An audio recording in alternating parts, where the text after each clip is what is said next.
Alright, Shalom. I want to start off by giving all praise, honor, and glory to Yahawah, BaHaSham, Yahawashi, BaHaSham, Qadash. I want to give double honor to the apostles and elders of GreatMillStone. Shalom to the elect. Hey, we out here for another week. In the spirit and power of Yahawah, BaHaSham, Yahawashi, giving you warning, in which most of the people won't get. All right, but it's still our duty to get your blood off our hands, because here it is, you're back to sleep. All right, 4th of July weekend is getting warm, but the spirit is telling you, all right, otherwise, man. Okay, here it is. It's just going back to so-called normal. All right, but still got this pandemic. What's that guy? Dr. Fauci's talking about a second wave. You got World War III is going up. China and India, China and America. All right, these other nations. I seen an article earlier this week talking about how these other nations are they're not only quarantining within themselves, but they're quarantining America, man. So prophecy is happening. All right, we're gonna get into 2nd Ezra 15. Got it up. 2nd Ezra 15.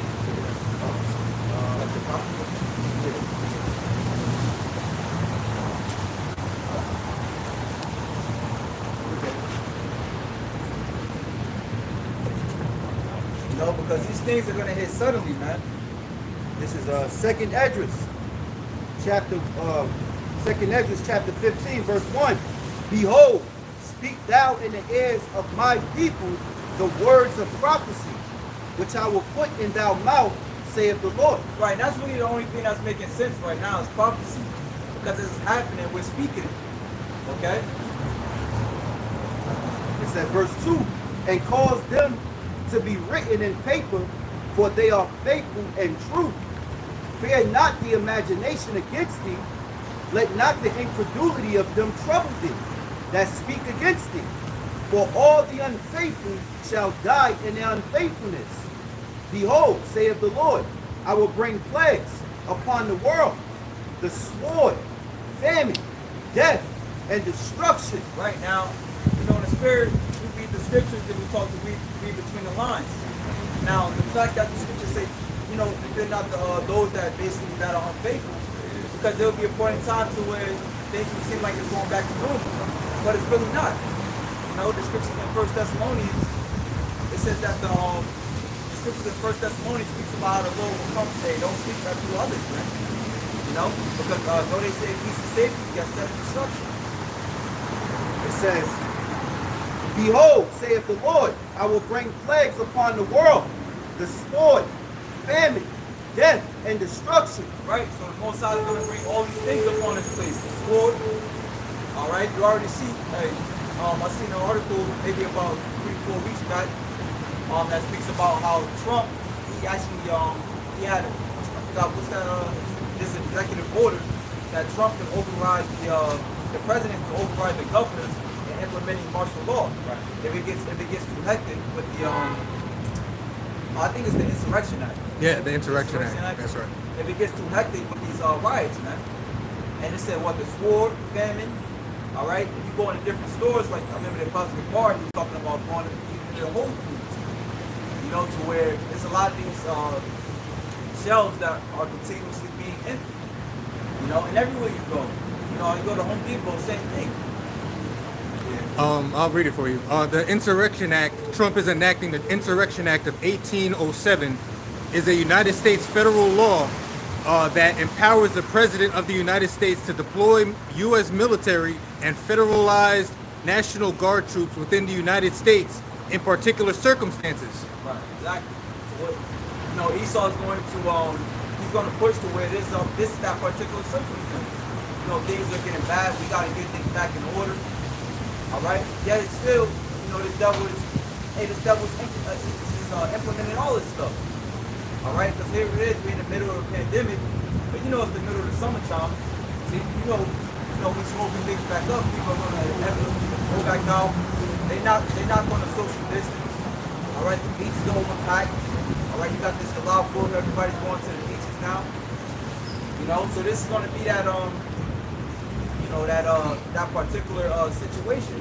So when Esau is going to have to push this martial law. Oh, and to add to July 4th weekend, I think it's Florida Florida said that they're gonna actually close their beaches because of the COVID-19 numbers rising again. Exactly. So you see, they're already talking second wave. It also wasn't a nation divided. Right now we have states closing down, but we have other states opening up. Like people can't go from state to state. There's actually an order saying that if you come from certain states into New Jersey or whatever, you're supposed to be going on a 2-week quarantine because you were in these states. Yeah, I believe that's New York, Connecticut, New Jersey. Yeah. And you have certain states too, like down here in Texas and South Carolina. You know, we've seen the brothers, you be out there doing the walking talks, people still walking around. Even like, you know, this is like a few months back, man. People still walking around, you know what I'm saying, on the beach. Certain cities is implemented, and certain cities are not. All right, but we're gonna get back to the precept. Second. Verse 5, behold, saith the Lord, I will bring plagues upon the world, the sword, famine, death, and destruction. For wickedness have exceedingly polluted the whole earth, and their hurtful works are fulfilled. Right, and wickedness is exceedingly polluting the whole earth, man. You know? Here it is, man. You know, all types of wickedness, man. So homosexuality, you know, they start pushing pride month. You know, so wickedness is polluting the whole earth. It says, verse 7, therefore saith the Lord, I will hold my tongue no more as touching their wickedness, which they profanely commit, neither will I suffer them, in those things in which they wickedly exercise themselves. Right, because the Lord, yes, He is speaking, but He's speaking through us. He speaks through us through actual words. When He said He will hold His tongue no more, meaning what? He's going to step in. You know, He's not going to no longer have a middleman. What? He's going to step in. And we know about, what does that say? Isaiah 66 and 15. You know? And we see how the Lord is going to speak. Isaiah 66 and 15 reads, for behold, the Lord will come with fire and with his chariots like a whirlwind to render his anger with fury and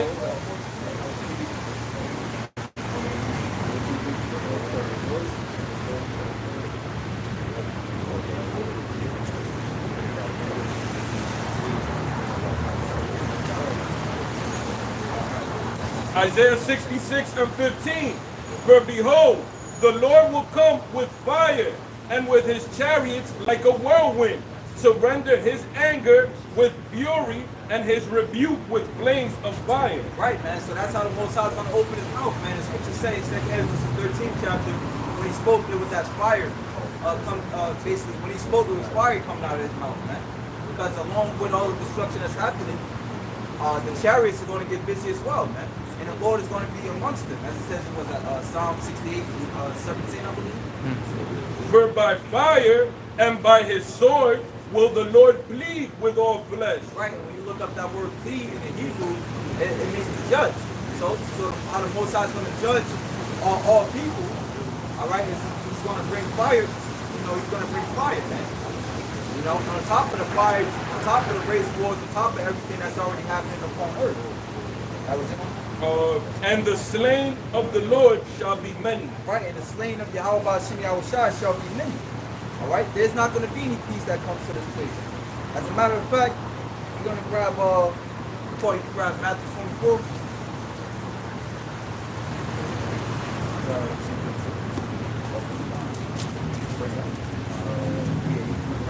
Ezekiel 2 and 3. And he said unto me, Son of man, I send thee to the children of Israel, to a rebellious nation that hath rebelled against me. They and their fathers have transgressed against me, even unto this very day. Even unto this very day. And how we know that? Because you transgress against the prophets, which bring the word up. Now you say, I love God, but you're not listening to his words. Okay? And scriptures say how you prove your love by following his commandments, man. For they are impudent children and stiff-hearted. I do send thee unto them, and thou shalt say unto them, Thus saith the Lord. Yep. So impudence has a price to it, man. You know? The scriptures say how in Proverbs 17, basically how they grab that up in Proverbs 17 and 13. Proverbs 17 and 13. Who shall reward people? Oh, 16, 17, Well, Proverbs 17:16. Wherefore is there a price in the hand of a fool to get wisdom, seeing he hath no heart to it? Right, and as the old saying goes, man, what words don't teach, adversity will. All right, so the Most High is getting ready to teach a lot of these dicks a lesson, man. You know, here it is. Hey, that's the spirit. Hey, we give praise to Yahawashi, Yahawashi, every time we open our mouth to do a lesson. All right, because he's teaching us now with mercy still flourishes, man. But soon enough, the Most High is going to pull away his mercy, and it's going to be straight judgment. All right, so you can grab Matthew 24 from. This is Matthew chapter 24, verse 5. For many shall come in my name, saying, I am BaHaSham, and shall deceive many. Right, and that's the other kind of deceit you have, man. You know, aside from Esau's pulling his strings, you know what I'm saying, pushing out that everything's okay. You got, Esau's puppets, all right, kids. That's pushing everything is okay too, man. Listen to me, I got the answer, you know, but they don't come out of the scriptures because the scriptures say, according to Ezekiel, second chapter, that the scriptures are full of lamentations, moanings, and woes. Keep going out. It says, verse 6. And ye shall hear of wars and rumors of wars. See that ye be not troubled. For all these things must come to pass, but the end is not yet. Right, so wars, rumors of wars, a lot of people are dying to this very day over there in Syria and Yemen. But the Lord said, that ain't shit yet, you know? The Lord's gonna turn up the heat, you know? That's just getting the water to a little simmer, man. It's not even boiling. Yeah, because right now you see that these Edomites, through the spirit of power of Yahawashi, the stage has been set. You know, they got an agenda. First it was their, really starting off this year was when Donald Trump, killed that commando, Soleimani. Yeah, that really started off, but this COVID really was changed the face of how you live here in what you call America, man. And they have these stages, now since the COVID died down and people are not taking as much masses as they did in the beginning, but they ramp it back up because they sent out these paid agitators, okay? These protest groups that are funded by George Soros, Black Lives Matter, and made all this ruckus, riots, man. They're setting the stage for that wave, man, coming October. Because really, ultimately, their goal is to RFID microchip everyone, which the scriptures talk about the mark of the beast. All right, so we're in the book of Revelation, and the scriptures say when Paul said in 2 Thessalonians, then the wicked shall be revealed. That wicked is Esau. Esau is being revealed on all levels, man. All right, the Lord he also said their tongue shall fall upon themselves. So you got Edomites that are bringing up information, all right, which they don't know that they're doing a good work, as far as truth, for the men of the Lord, okay, for this truth's sake. But the Most High has put a spirit of them to speak, and they're bringing up information. There was I don't know if y'all saw the video of the Luciferians, and he really dissected into the Luciferian doctrine and what they believe. They know with these elite banking families, starting with the Rawchaas and them, and so on, they know that their line goes back to being the Amalekites. Yeah. They know when you listen to this guy, you got to chew the meat and spit out the bones. All right, you listen for the information, and he's telling you that they know that they go back to Esau, and their job, what they do is that they strive to keep that pure blood of Esau, Edom, all right, to where they're making incest with themselves, man. But go ahead, Al.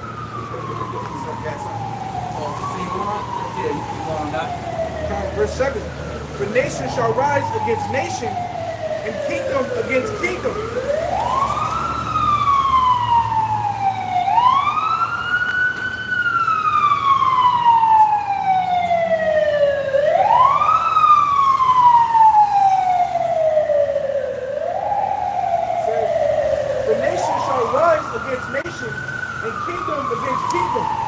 And there shall be famines and pestilences and earthquakes in diverse places.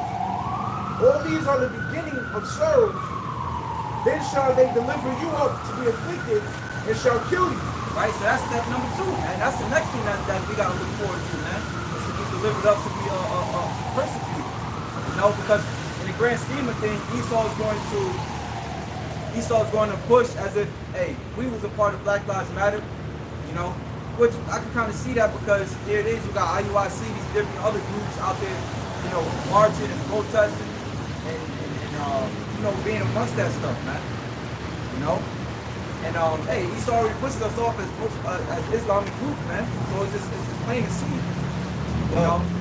According to David Hodge, in that video, he said that next wave is going to be where they come down, where they set the stage for the FEMA camps, man, the detention camps. And they're going to have it to where, you know, they're going to come down upon those who they feel is like they need to take from society. You said you had all these radical groups that Esau even funded. You had a lot of these Mexican cartels and so on, terrorist groups, ISIS and so on, waiting to emerge their faces, man. You know? So that would also be the time when they come down upon the men of the Lord. That's 2nd Ezra 16, having great wrath, you know, sparing nothing. And he said the next thing too, pestilence, and then what he said the second one was again. Oh yeah, the COVID and then the race riots, the Black Lives Matter. Then he said there was false terrorist attacks, man. You know, which is going to give them their reason to come down upon us, man. Yeah. You know, he said Hezbollah, ISIS, MS-13.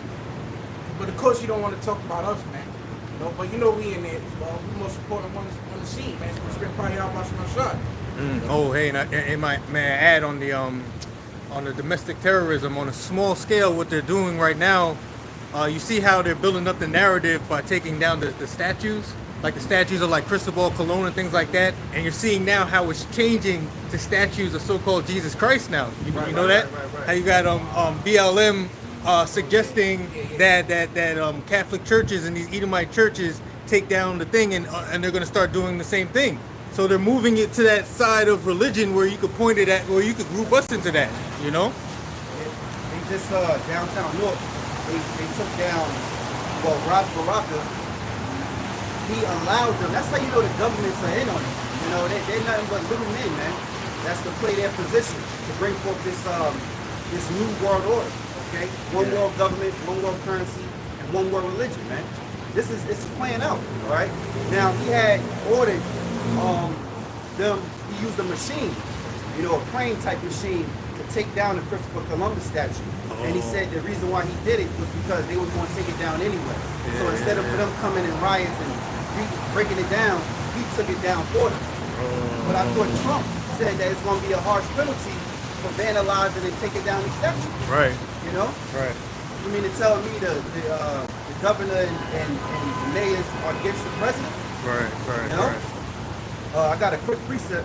This is 2nd Ezra 16 and 68. For behold, the burning wrath of a great multitude is kindled over you, and they shall take away certain of you and feed you being idle with things offered unto idols. Because ultimately that idol's going to be this chick, man. Right now, we're witnessing the image of the beast speaking, man. Okay?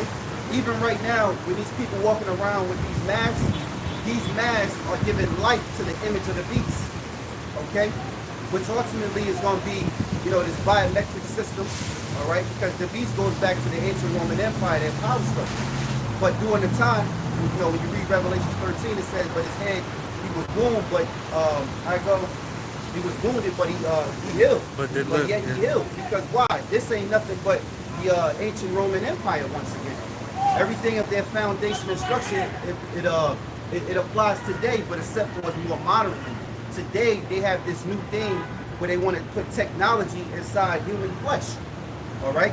So they're giving life to the image of the beast, you know, and it's starting with the mask.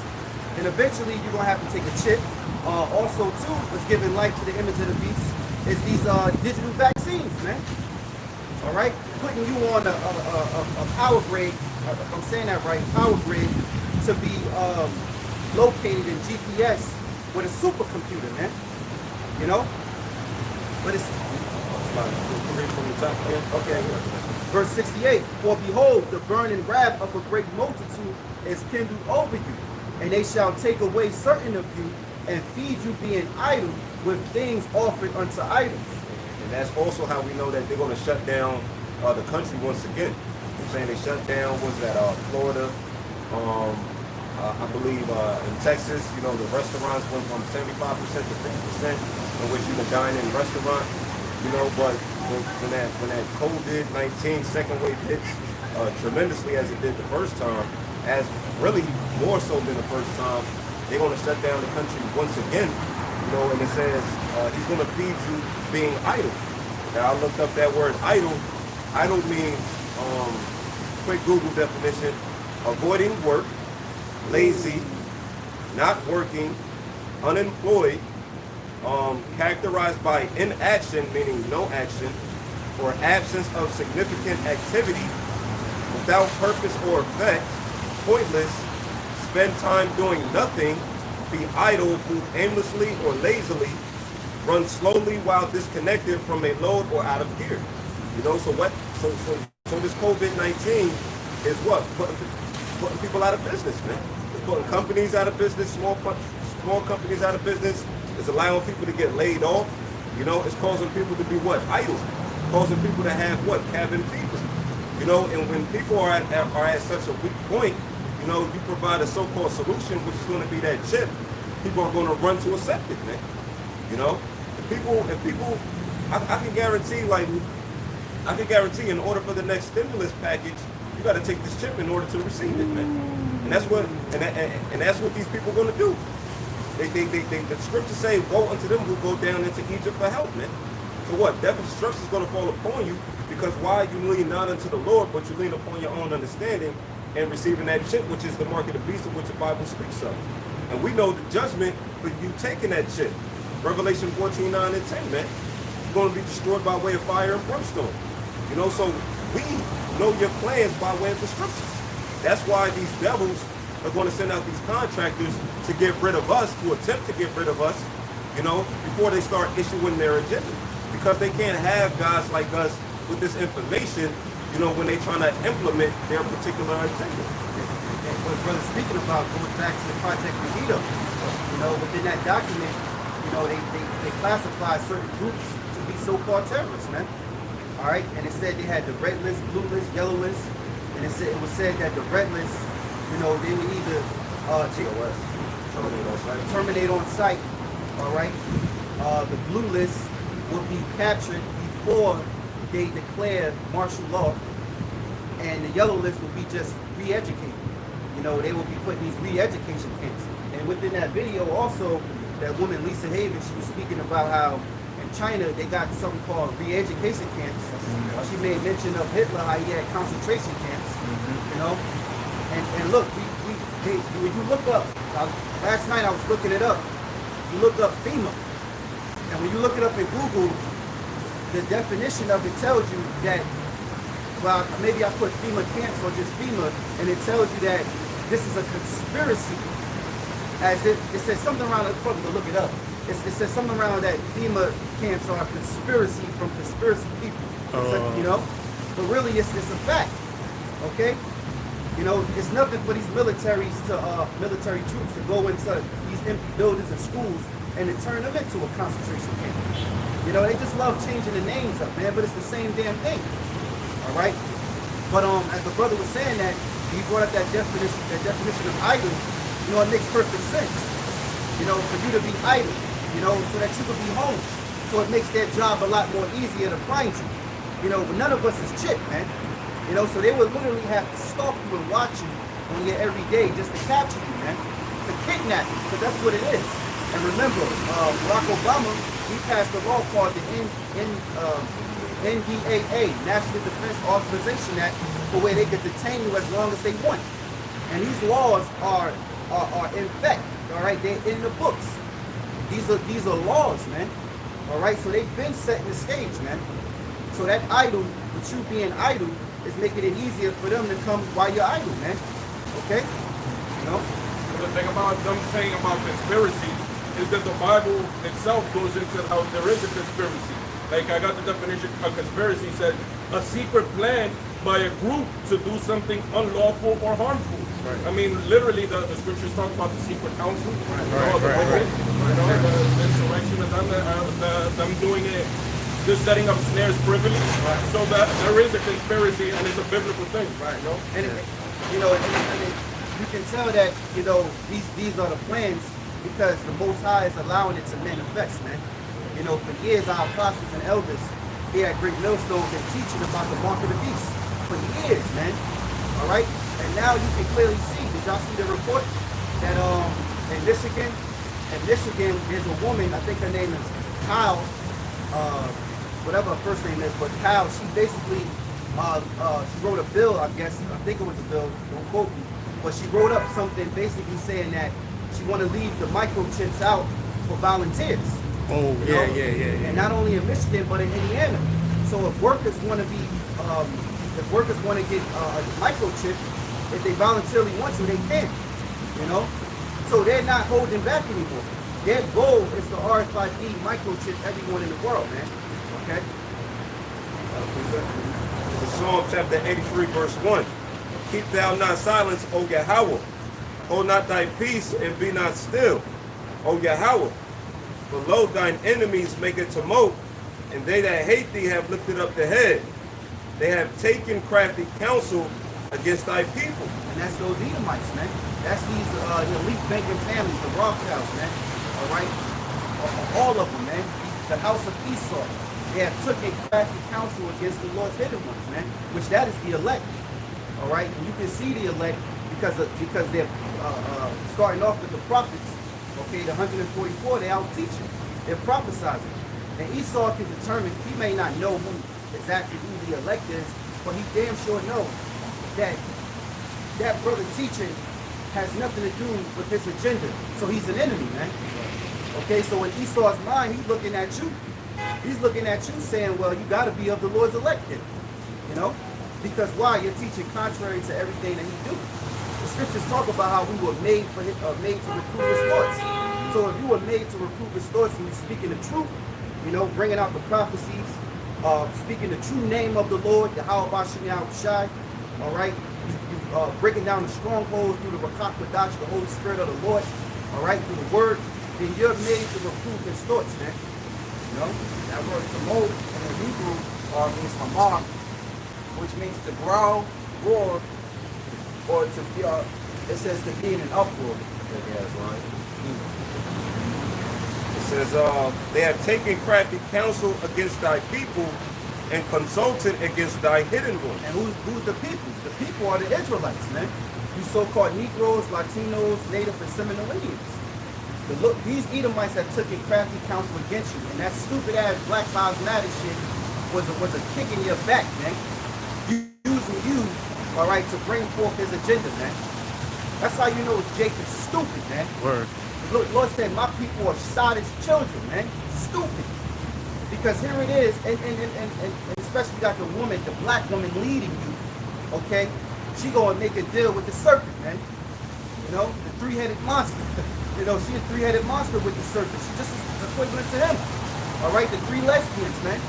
Okay, that's supposed to be the faces of Black Lives Matter. You make a deal with the damn devil. All right, to the point where he funds you and have you doing these organized protests, which is not organic, to basically strip you away from more of your rights, man. More of the little rights that you supposedly have. Yeah. All right, they're using you for their agenda so that they can bring in this RFID chip, man, the walk of the beast, man. Yeah, you actually look at a lot of Black Lives Matter protests nowadays, and it's like 80 to 99% Edomites, man.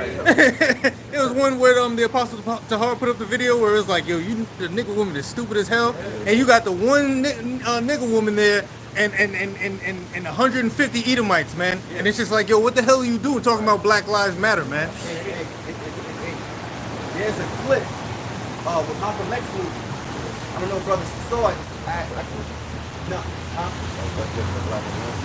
that. There's a clip where Malcolm X is walking with his brothers, you know, going into the, I guess, a courtroom or something. Oh, yeah. And the white woman, Edomite, came up and said, I just want to do, what can I do to help you? And he stood there for a second, he said, nothing. and just walk away. So really, You got no part in it. so yeah, 2/3 you haven't even learned from Malcolm X. To not have no dealings with these Edomites when it comes to you having some sort of rights, man. All right, and that started with the scriptures. You know, when you go into the book of Ezra, I believe what's that, the fourth chapter, where it says, you know, they wanted to build with the prophets, and they says you have no part in this. Yeah. You know, you can't build with us because why? You have to be an Israelite by blood to be a part of this. You can't, what you call it?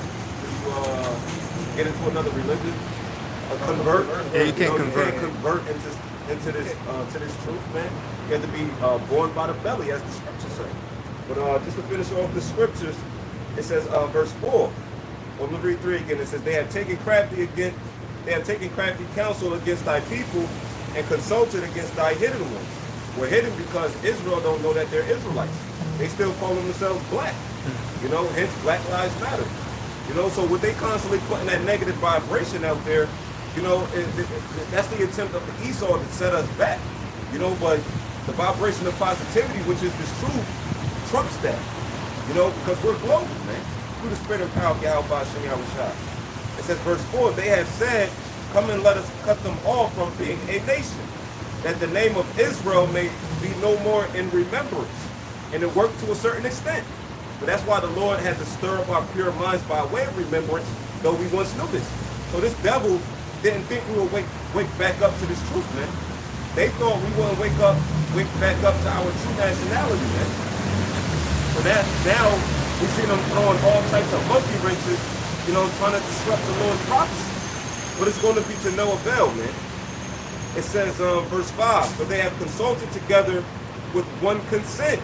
They are confederate against thee, the tabernacles of Edom and the Ishmaelites, of Moab and the Hagarese. And you see why the scriptures are manuscripts, man. This is why you got to come back to Yahawah and elect will, because the scriptures speak exactly what's going on today. It's telling you who your enemies are, man. It's even getting down to the point of who the nations that's against you, man. Details. Yeah, the details, man. Yep. It says the Hagarenes, the Gaul and the Ammon, which is the so-called Japanese, and Amalek, which is the so-called with the Jewish people today. Yeah, and I told you, like, you remember in the beginning, the culprit of COVID was the Greeks. So now it went on to Israel. That's it. You know, that's that crafty, subtle counsel. Yeah, and to prove that, because what that bitch or that man, rather, Melinda Gates, what she said, who needs to be vaccinated after healthcare workers? Yeah. She said blacks. Yeah. Because the way COVID-19 attacked the so-called black community was intense. You know, in which that's just their media. That's what they're saying would happen. COVID-19 isn't even real. You know, but that's the narrative that they're putting out there, man. You know, you got nothing to say about Edomites. You got nothing to say about white people, so-called white people, right? They don't need to get vaccinated at all, right? Yeah. I want to say this too real quick. There's a video, I should have posted it, Lord willing I will. There's an Edomite, she's talking about that there's this, it's not a law, and I forgot the word she used, but she said, it's not a law to wear masks, so you don't have to wear masks.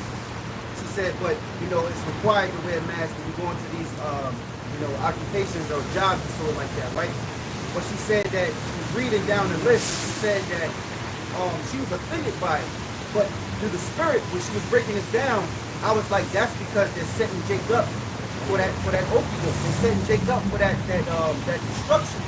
And she said that when she was reading, she said that anybody who's black, so-called black, you know, it was a few things, Salakia, it was a few things. She said Black Lives Matter and protesters, they're not obligated to wear masks.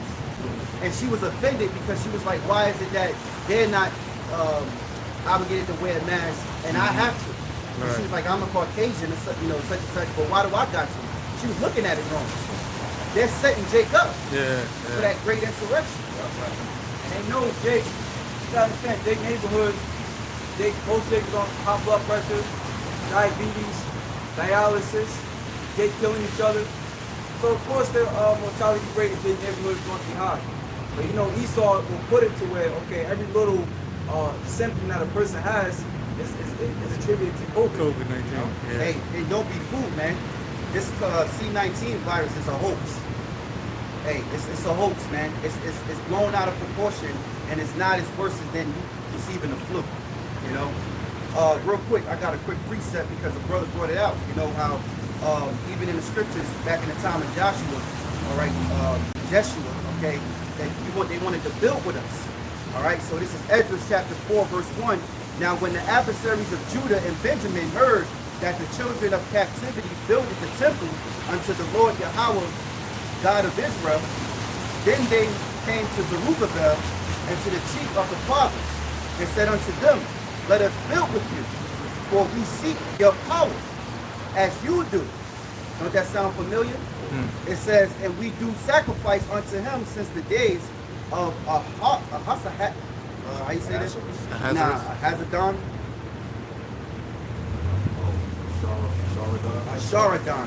Asharadon, king of Ashur, which brought us up hither. It says, but Zerubbabel and Jeshua and the rest of the chief of the fathers of Israel said unto them, ye have nothing to do with us to build an house unto our power, but we ourselves together will build unto the Lord Yahawah of Israel, as King Cyrus the king of Persia hath commanded us. All right, and hey, you supposed to be separate, man. The Lord called us a holy people, man. So we're supposed to be separate from the rest of the people in the world. But instead, you got 2/3 Jakes. That it doesn't matter, you know, how many times and how long Esau puts his foot in your ass, you still want an acceptance from him, man. Instead of going to have your own, man. And even some of these, I'm gonna say false leaders, you know, I'm gonna say Malcolm X, because he wasn't teaching the truth. He made a sting, but he wasn't teaching the truth, man.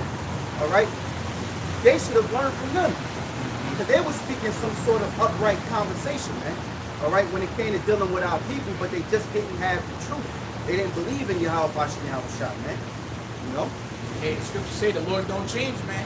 You know, so if you couldn't build with us before, what makes you think you can build with us now? Right. The scriptures say the Lord don't change.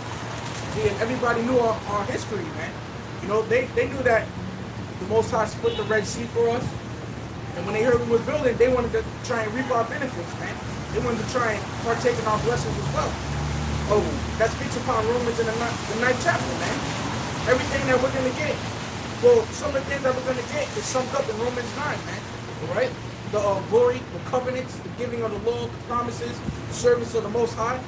So they thought that they could get down with that, man. But that's only for us, you know? And the Most High don't want us sharing, man. Exactly. Even if we wanted to share it, the Most High don't want us sharing, man. So how are we going to try and trump what the Most High himself says, man? So that's why y'all doing that shit in vain. We've been going from our power for so long. What would make you think we would want Esau, Edom, that put his foot on our neck, to be worshiping our power with us? Are you crazy, man? Are you crazy, man? None of you Edomites gonna make it. When you make it in the kingdom of heaven, it's gonna be in shackles and chains, man. Right. It's gonna be a righteous order, man. And any so-called, let's say, any man or woman that may look like an Edomite or a Hamite or an Ishmaelite, if their spirit goes back to being an Israelite, then they're Israelite, man. Because this is really not a color, it's not a color thing, but color is an indicator. And because Esau, you know, he made it a thing, we got to deal with it, you know. And I add to you, and hey, the Apostle Bar made a beautiful point. This is why Esau pushes off color as a nationality. Because in the scripture, what Esau got his thing, his color, which represents his nationality, which represents him. You know, Edom represents red. You know, but Israel, you know, Israel is that special bird, right? So you can't even go with that. Right? You know, when Esau is being the wrong one, all right, trying to simplify everything. You know, really, you can't even say, if you say Black Lives Matter, that means you're talking about the Arabs, that means you're talking about the Edomites. Yeah. They darker than us, man. Right. You know? Got something for you. Since you mentioned that they're gonna, if they make it, they only make it as slaves, man. And the scriptures actually say that, man. So Psalms, let me start it. Psalm chapter 149 at the top. It says, praise ye the Lord, sing unto the Lord a new song, and praise in the congregation of saints. Let Israel rejoice in him that made him. Hold on. It said let who? Let Israel do what? rejoice in him that made him. Let Israel rejoice in the Most High and Yahawashi that made him, man. Okay? We're going to take joy first. First off, Yahawah, BaHaSham, Yahawashi got to receive his glory first. Their glory first, I should say. And then we receive glory.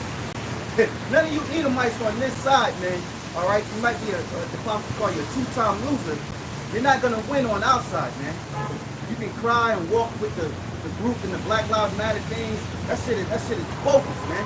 That shit is orchestrated by Edom, man. That's a controlled organization, meaning that's not organic. That's not going to bring any sort of rights to you so-called black people, man, because it's controlled. What Esau is doing is being wise as a serpent, man. Okay, he's being wise as a serpent because when he don't want, let's say this, he don't want no real organic uprise from you chicks, man. But the real uprise comes from what? The prophets, man, speaking. And then when the Lord roused Jacob, scripture say, "You shall rouse him up," man. Once the stage is set to the point where the Most High just take it over, you Edomites are in trouble, man. You're in trouble, man. You know? The scriptures say, "Go hand join in hand, the wicked shall not go unpunished." So you so-called Negroes and you Edomites can walk together all you want. You know what I'm saying? It still is not going to take away from the prophecy if you Edomites being destroyed. It's going to happen. And that word convert literally means with truth. Goes back to the Latin with, or con meaning with, and then verb, verda meaning truth. So you literally, you have to be of Israel to get with the truth. Esau's a liar by nature. And so he cannot ever, no matter how good of an intention he may have, he can never come into the truth. And I got Psalms 58:3 real quick. It says, "The wicked are estranged from the womb." Right. So before they're born, this devil is a liar.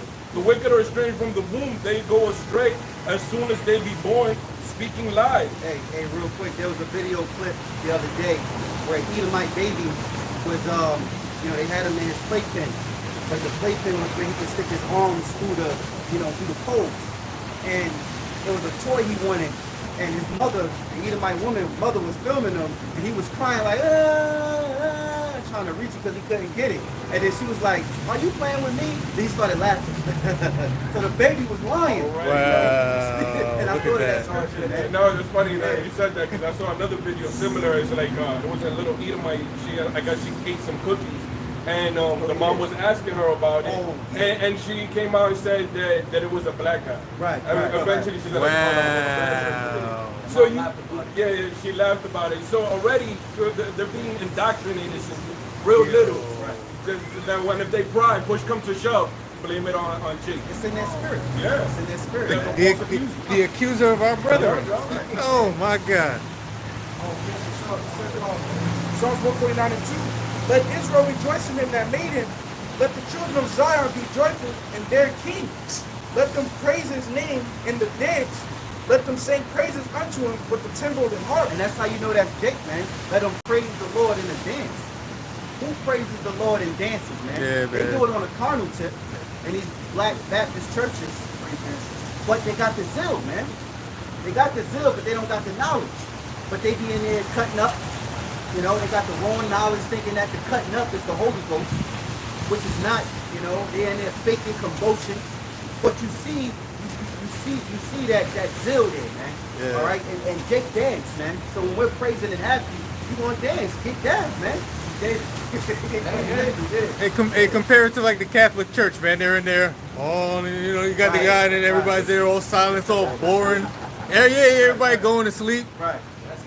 Hey, you got Jake. Matter of fact, somebody showed me this years ago. Al Green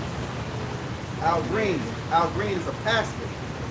I don't know if he's dead now or not, but this was years ago, maybe 2 years ago, not too long. But it was a video clip where he was in there preaching, and you had like 3 Edomites inside his church, and the church is a black church. Yeah. And they was in there, and they saw everybody up dancing and doing this, and they just sitting there.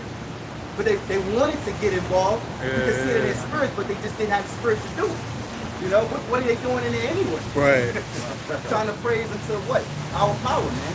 Don't fit in. That's what they're going I got a parable here. This is Luke chapter 16, verse 20. And there was a certain beggar named Lazarus. which was laid at his gate full of swords. You know, and Lazarus is in representation of the nation of Israel. It says, which was laid at his gate full of swords. You know, whose gate is it talking about? Esau. Esau and Edom, the so-called white man. You know, full of swords, meaning what? Pretty much poverty. You know, the predicament that we're in, this lower state that we're in, you know, is a symbolization of those swords, right? It says in verse 21, and desiring to be fed with the crumbs which fell from the rich man's table. Moreover, the dogs came and licked his swords. You know, those dogs is a representation of the other nations. You know, because why? All the other nations got rich off the nation of Israel. You know, the nation of Israel are the biggest consumers. So-called Negroes, Latinos, and Native American Indians made these Edomites rich, made these Moabites rich, made these Hamites rich, made these Ishmaelites rich. You know, all of these nations, you know, set up shop within the community of Jake, man. You know? So what? They came and licked the swords of the Israelites, man. You know, they took advantage. Yeah, every neighborhood looks exactly the same, bro. No matter where you go, you got a Chinese food restaurant run by the Chinese, you know, things like that. East Indians, Elamites, man, running the gas stations, 7-Elevens, corner, yep. Ishmael running Kennedy's Fried Chicken and more bodegas, things like that. No matter where you go throughout the country, man. And the Hamites got the car washes. Oh, you know? Yeah. And sometimes you see Ishmael and Ham together in some of these pizza shops. You know, they link up and get rich off these drinks, man.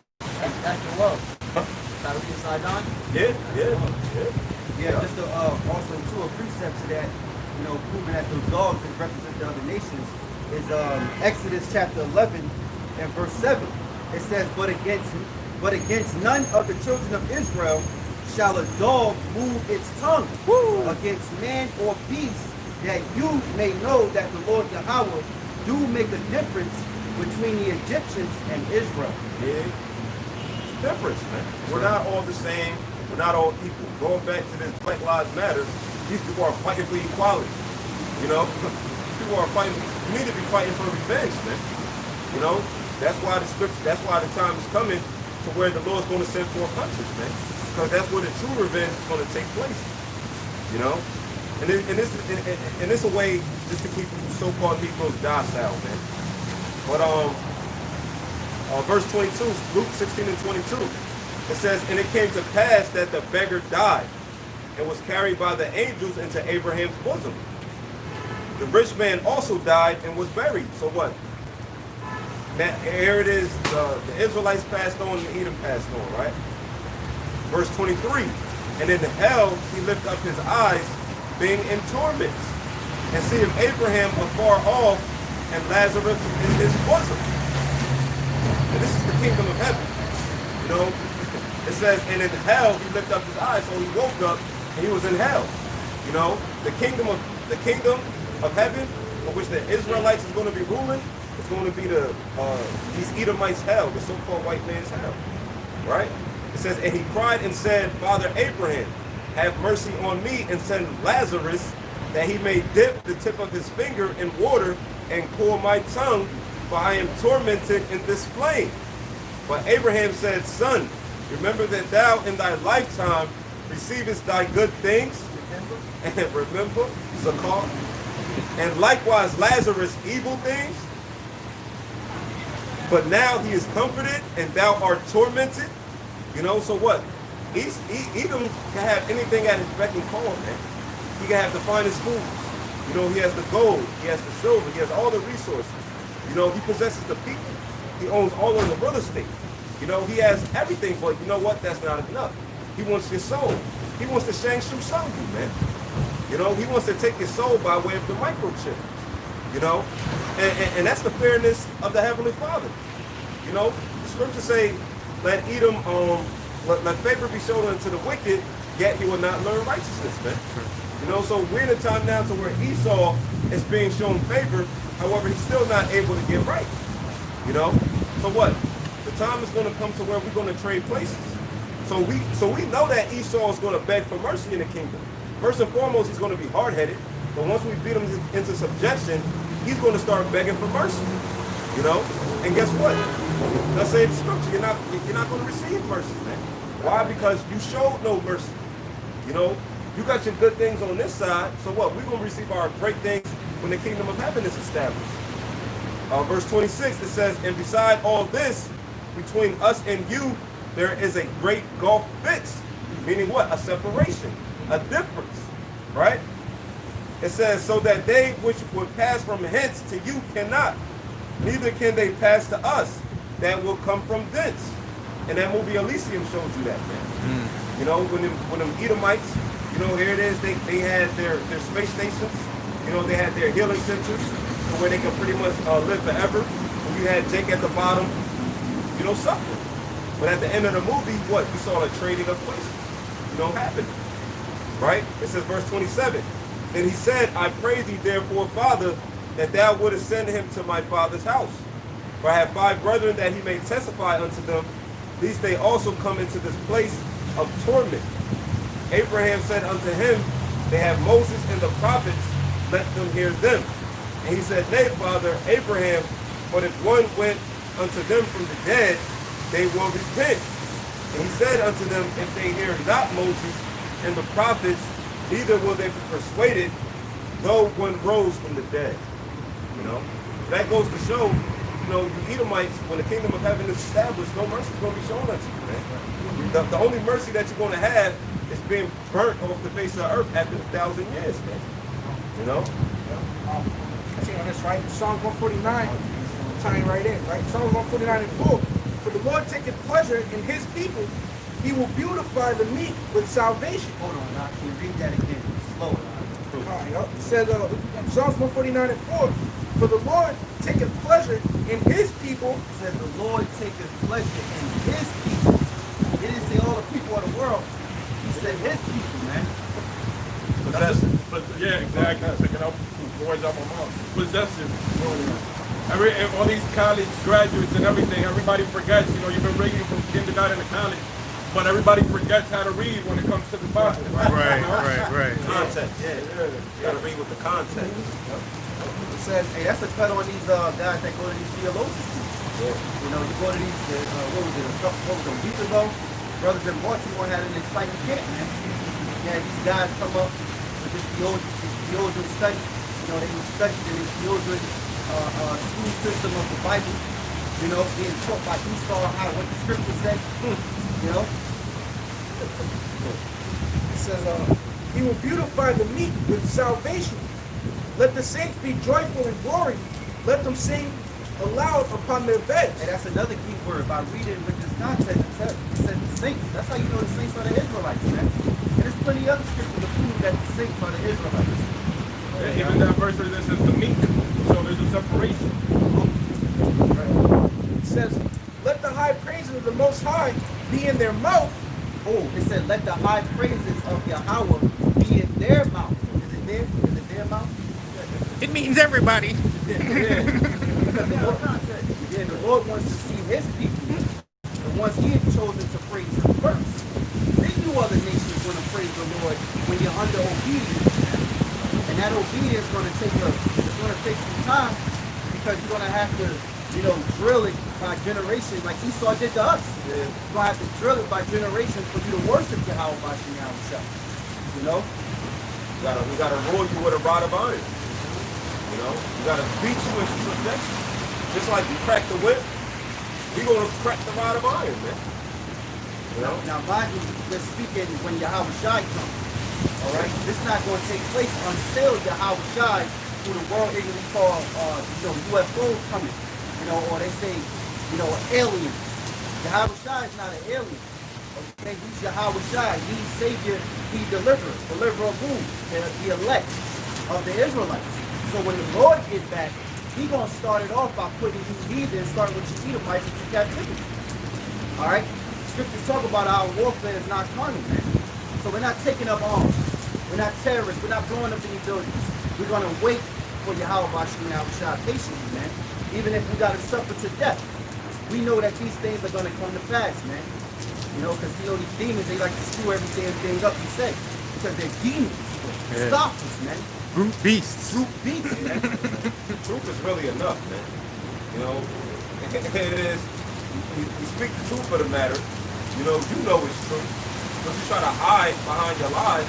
So when the truth is actually revealed, that's when your shame gets exposed. So it's really, what do I say? This is that ether, that shit that make your soul burn slow. You know what I'm saying? Yeah, that's that ether. Oh yeah. So what does the scripture say? That we shall consume him with the spirit of the Lord's mouth, then with the brightness of his coming. That's the ultimate judgment, man. So the Lord lines you devils up perfectly.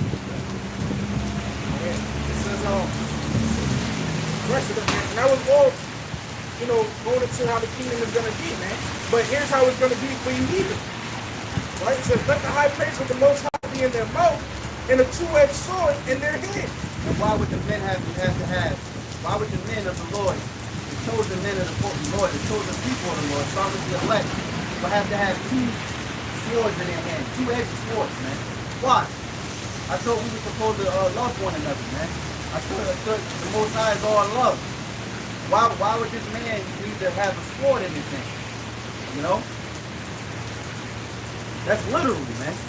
That's not spiritual. It's literal. Spiritual sword. Yeah, We got the spiritual swords right now, the Yeah. Bible. Because you got vocab and his minions or whoever out there, they'll say, well, that's spiritual. That's like a metaphor. That's not a metaphor, man. When you go in Revelation 2, it says he shall beat them with a rod of iron. Is that a metaphor too? It says, verse 7, to execute vengeance upon the heathen and punishment upon the people. Oh, it tells you why they got the sword.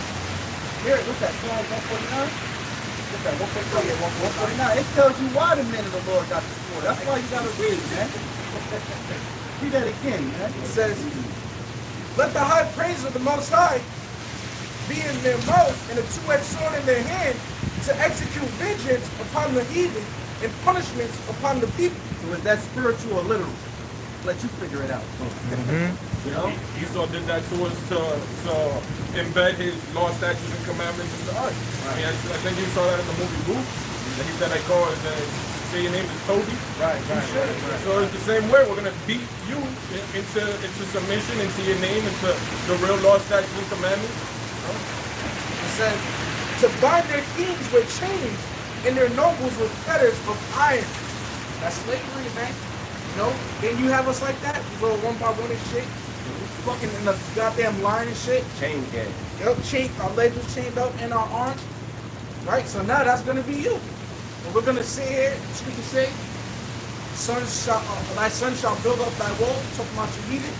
Right? The gates gonna be open continually. And we're gonna be sitting, on our individual thrones given to us by Yahawah with our crowns in our head. And we're gonna see all of you come into our part of our kingdom, man. Just like that, man. Your name is Cletus. Right there, man. Because that's what happened to us. Now it's gonna happen to you, and the scriptures just said it, man. So don't get mad at me because of what the Most High said. I'll read it again for you, man. It says to bind their kings with chains and their nobles with fetters of iron, to execute upon them the judgment written. This honor, because it is an honor, man. This honor has all his saints. Praise ye the Lord. And that's a prophecy. So that gotta happen. Just like everything else, man, it's prophecies in the kingdom. It don't stop. Hey, I got something real quick. Real quick, but to give us more faith that that's going to happen, wasn't it prophesied that we was going to go into slavery? Right. It happened. You shall be brought to Egypt by way of ships. Right. That happened.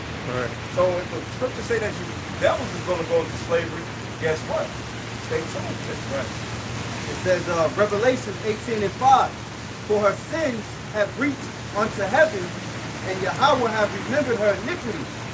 Reward her even as she rewarded you, and double unto her double according to her works, and the cup which she hath filled, fill her double.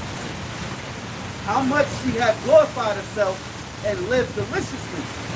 So much torment and sorrow give her. For she say in her heart, I sit a queen, and am no widow, and shall see no sorrow. Therefore shall her... Why do these devils feel that they're going to feel no sorrow?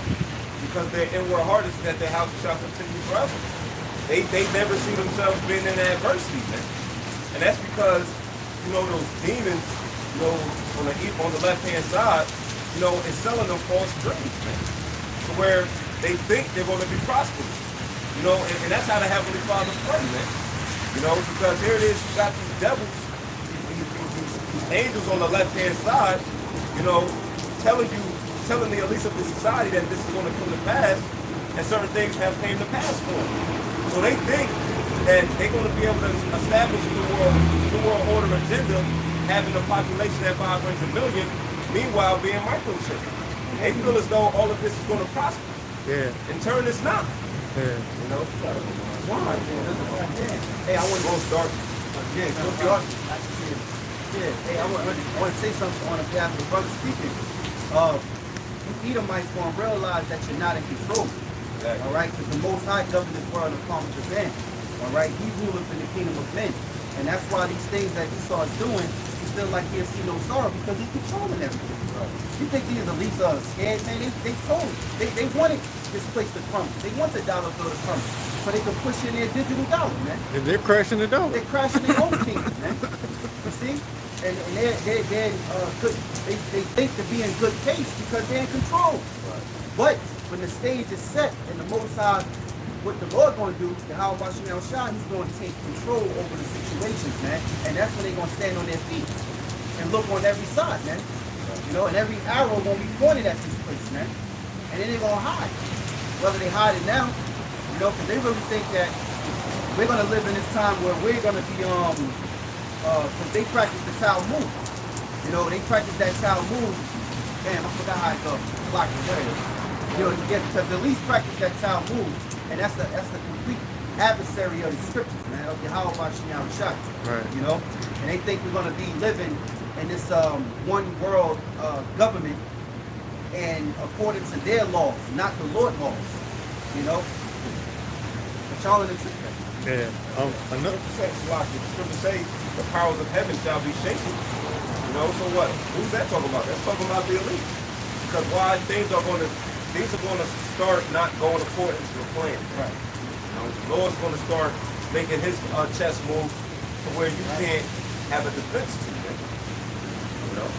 Hey, I'll finish this up real quick. It says, verse 9, and the kings of the earth who have committed fornication and lived deliciously with her shall bewail her and lament for her when they shall see the smoke of her burning. Moabites, Ammonites, Hamites, all of you other nations that was in bed with this devil, man. Y'all gonna be upset because why? America's up in smoke, man. You know, everybody got rich off of America, man. It's called the Virgin Whore. How can that be? You know, because she's laying in bed with everybody else, but what? No war has actually taken place on American soil, man. But what? We in a time now to where America's about to get a cherry pop, man. You know, Red Dawn is about to come into effect over here in Babylon the Great, also known as America. Yeah, they're gonna be crying because some of their families is over here, Jinping and shit. Man, like the Chinese family meeting is over here. No Bullock is over here and shit, man. They're gonna be crying because of that too. Hey, and these elites know that we're telling the truth because you witness certain of you guys that's in the NASA, you know, in these fields that are eyes to the beast, okay? You witness the curse that go across the face of the earth. And you witness the power that they've done into your equipment. You know, remember they had test missiles being shot off and then the chariots taking it over, you know, setting off alarms inside the facilities. You know, you got a lot of these accounts that a lot of these guys in those fields talk about, but they hush them up. So they know that there's a power greater than you. And we're talking of that power, which is Yahawashi, man. You know? It says, the kings of the earth who have committed fornication and lived deliciously with her shall bewail her and lament for her when they shall see the smoke of her burning, standing afar off for the fear of her torment, saying, at last, that great city Babylon, that mighty city, For in 1 hour is thou judgment come. That shows you too, like how this place has a specific spirit about it. You know, how like you hate something. It's like you can't stand to be around something, but you just constantly being around it. You know, it's like They hate to love it. Yeah, you hate to love it. They hate this place, but then again they love it. You know, you get taxed. All right, you come here, your woman or your daughter, you know, get caught by dick and shit. You hate that part, but you love making money. And when we read that scripture too, everybody afar off is going to see the smoke of her burning, and it's like, yo, for those people that say that missiles aren't in the scriptures, yo, it's like, come on, man, look at the size of America. What is going to make America burn that the entire world is going to be able to see it from afar off, man? Right. Well, you know, it was a dude going to be smoking a cigarette and throw it at a gas station or something like that. And boom, we're talking about missiles, man. Missiles, man. Yeah, I got Jeremiah 25, I'll start at 27. Therefore thou shalt say unto them, thus saith the Lord of hosts, the God of Israel, drink ye and be drunken, and spew and fall, and rise no more, because of the sword which I will send among you. And it shall be, if they refuse to take the cup at thine hand to drink, then shalt thou say unto them, thus saith the Lord of hosts, ye shall certainly drink. This is just going how this is sanctioned by the Most High. The Most High Himself said that you are going to drink of this cup. There is no wiggling your way around it. There's no throwing money at it to make it go away. The Most High has sent the decree that the Babylon is going to fall. Yeah, I got a precept going into what's in that cup. It says, for in the hand, Psalm 75 and 8, Psalm 75 and 7. Actually, I'll start at 6. For promotion cometh neither from the east, nor from the west, nor from the south. But God is the judge. He putteth down one and setteth up another. For in the hand of Yahawah there is a cup, and the wine is red. It is full of mixture, and he pours out of the same. But the dregs thereof, all the wicked of the earth shall wring them out and drink them. You know, it makes you think of the scriptures saying, like, God has not hated blood shall consume you, man. How did Esau think, you know, that's the way he basically keeps his kingdom by doing sacrifices unto Satan, drinking blood, man. You know, but now the Lord's going to spill his blood, man. I got one. This is Jeremiah chapter 30, verse 16. Therefore, all they that devour thee shall be devoured, and all thine adversaries, every one of them, shall go into captivity, and they that spoil thee shall be a spoil, and all that prey upon thee will I give for a prey. There it is. So that's the justice, man. That's what you call justice. You know, all of those nations in which the Lord mentioned in Psalms the 83rd chapter, guess what? Your time is coming, man. You know, your time is coming. We approaching the climax of the movie, man. Right. You know, and this is why the true men of the Lord, yeah, we still in the flesh, you know, we're gonna have them worries on the here and there, but essentially we're excited, man. You know, because why? We're receiving a kingdom that's about to last forever, man. Not only that, the scriptures say that in the kingdom of heaven there's pleasures evermore, man. So we're not gonna be able to get tired of the kingdom. There's always gonna be something new to do within the kingdom of heaven, man. You know? Meanwhile, you're gonna be on the bottom, you know, trying to figure it out. You know? And the fact that we're going to be able to read spirits, being able to control spirits by way of spiritual power, is going to make the kingdom of heaven that much sweeter, man. You know? Yeah, that scripture goes on to say all the adversaries. And that word adversary means against. So pretty much every nation, if you see, they have their own gods. The Ishmaelites got Allah, the Moabites got Buddha. So they're all against the Most High. And I got Luke 19:27 real quick, going into how you're all enemies to the Most High. This was Yahawashi himself, who the world ignorantly calls Jesus, that says that he's all love. He said, but those mine enemies, which would not that I should reign over them, bring hither and slay them before me. Hey, right? That's the green light scripture. You know, the Lord, Yahawashi is going to give us the green light to kill you motherfuckers. You know, because it's going to be in righteousness, man. See, Esau murders. We're going to kill. You know, Because Esau murders without just cause, man. However, we're going to have a reason. You know, hell, that's a good enough reason. If you don't want to bow down to the Lord, off with your head, man. You know? So what? We approaching the times to where you devils is about to get green light. You know? The Lord is going to let his men off in the leash. Hey, also too, that proves that is Yahawashi just a prophet? Is the Lord Yahawashi just a prophet? Is he not to be worshipped?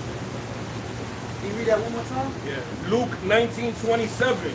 But those mine enemies, which would not that I should reign over them, bring hither and slay them before me. That's a Lord right there, man. That's a power, okay? A power that sits on the right side of the ultimate power, which is Yahawah, man. That's an executive order. Done. Yeah, I got the definition of reign right there in that verse. It goes into the Greek word basilio, means to be king, to exercise kingly power, to reign, you know, of the governor, of a prince, of the rule of the Messiah. So of course you're supposed to worship Yahawashi. Yeah, and when you got a king, you bow down to your king. So the Lord is saying, if he that my enemies shall not worship him, or bring hither and slay them before him, man. That's a king, man. So you ought to worship Yahawashi, not Jesus Christ, not this character of Jesus, all right? Or, you know, going back to Serapis Christus, not that deity, that demon, all right? But Yahawashi, man. I got a quick precept. This is Job chapter 20 and 18. That which he labored for shall he restore, and shall not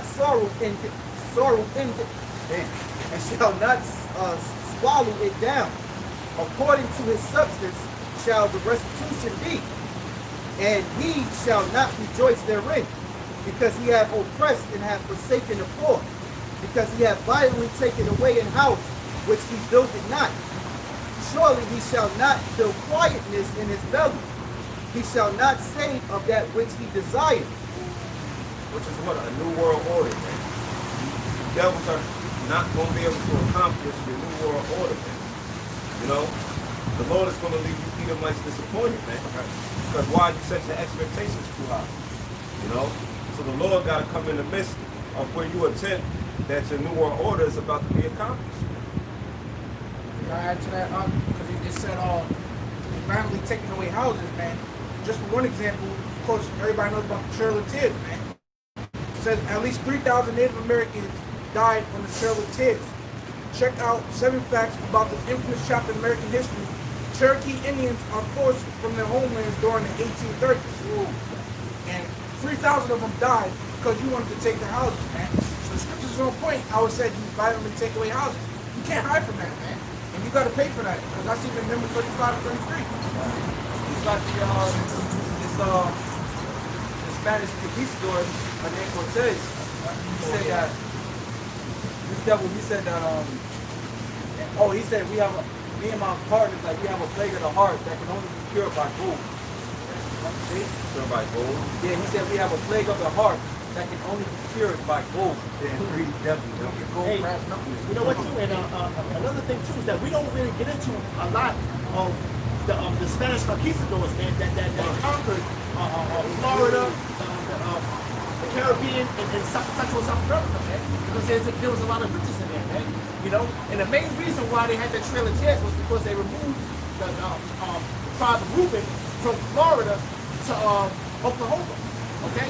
Now you got Ponce de Leon, you got Magellan, you got Cortez, you got all of these. Hey, when we went to the museum, right? Yeah. There's 8 of them. They had all of these Spaniard conquistadors, man, that conquered those lands, man. Real quick precept, right? This is Job 20 and 15.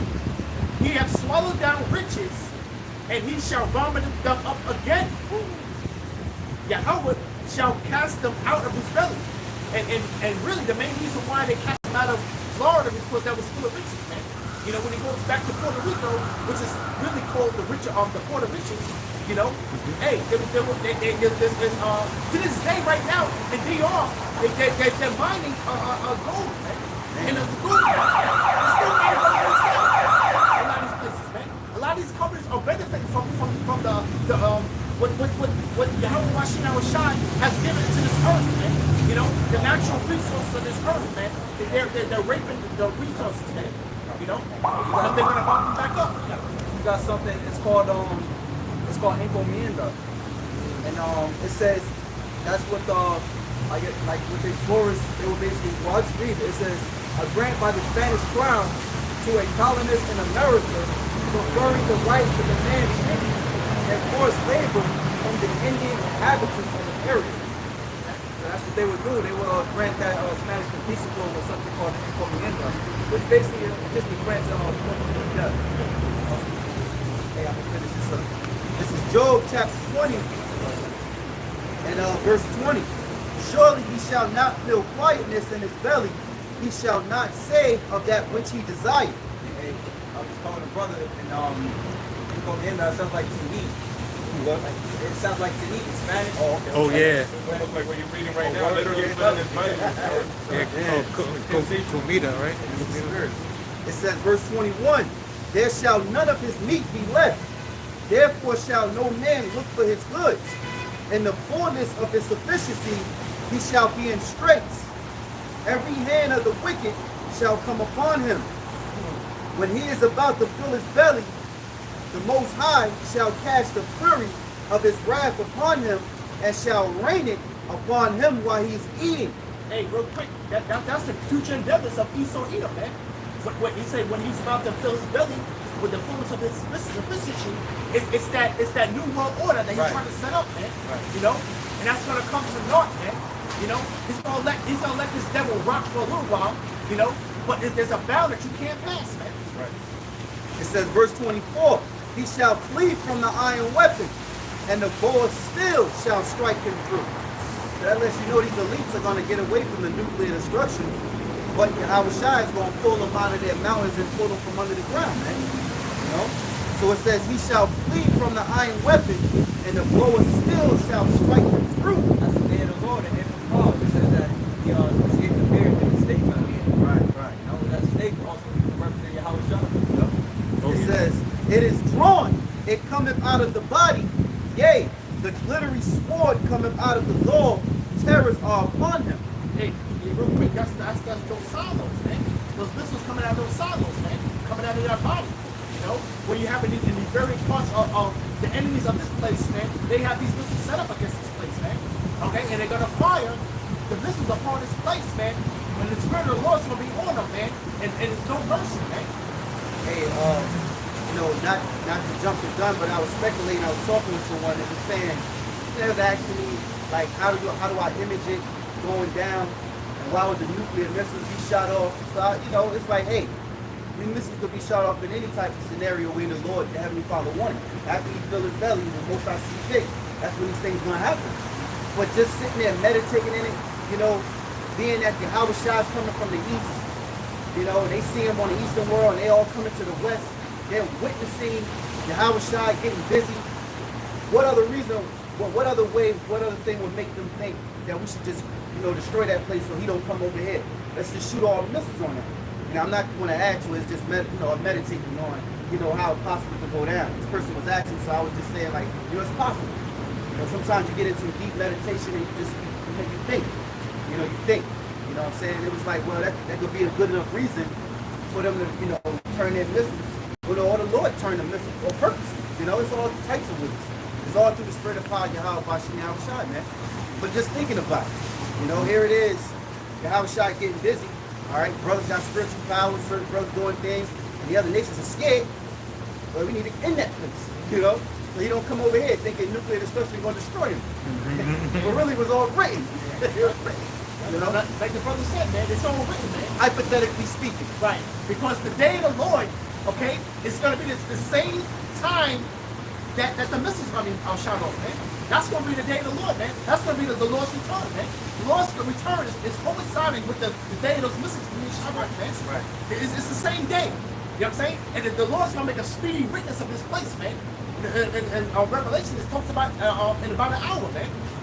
So we can coincide those missiles with the day of the Lord, man, because that's the Lord's spirit that's going to be one of those missiles, man.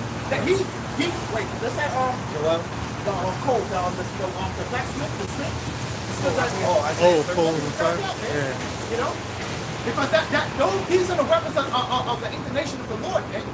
You know, so it coincides, man. The missiles coincide with the day of the Lord, man. Isaiah 54:16. Behold, I have created the smith that bloweth the coals in the fire, and that bringeth forth an instrument for his work. Hey, and that smith represents the guy that's able to put the work together to make the instrument, man. So that's power to Yahawashi, man. He created that man, okay, to be able to deal with man, deal with a certain atom, and not kill himself, but to bring forth that weapon. That's the Lord's weapon, man. That bringeth forth an instrument for his work, and I have created the waster to destroy. And the waster to destroy is those thermonuclear missiles, man. You know, these things gonna happen, man. You know, right, what was it, the other day, last week, you know, you had, India and China. Hey, they had a little battle. A couple of soldiers got killed. They had a gunfight. And a couple of soldiers on each side got knocked out. Sent to the spirit world. You know, so that war, you know, the rumors of wars, World War III, it's gonna happen, man. It's gonna happen, and then think about it. You know, Esau Edom is ruling. He's destroying his economy and bringing it to a shit to rebuild it. But in order to rebuild it, he's gonna need to go into what? A war to get the money.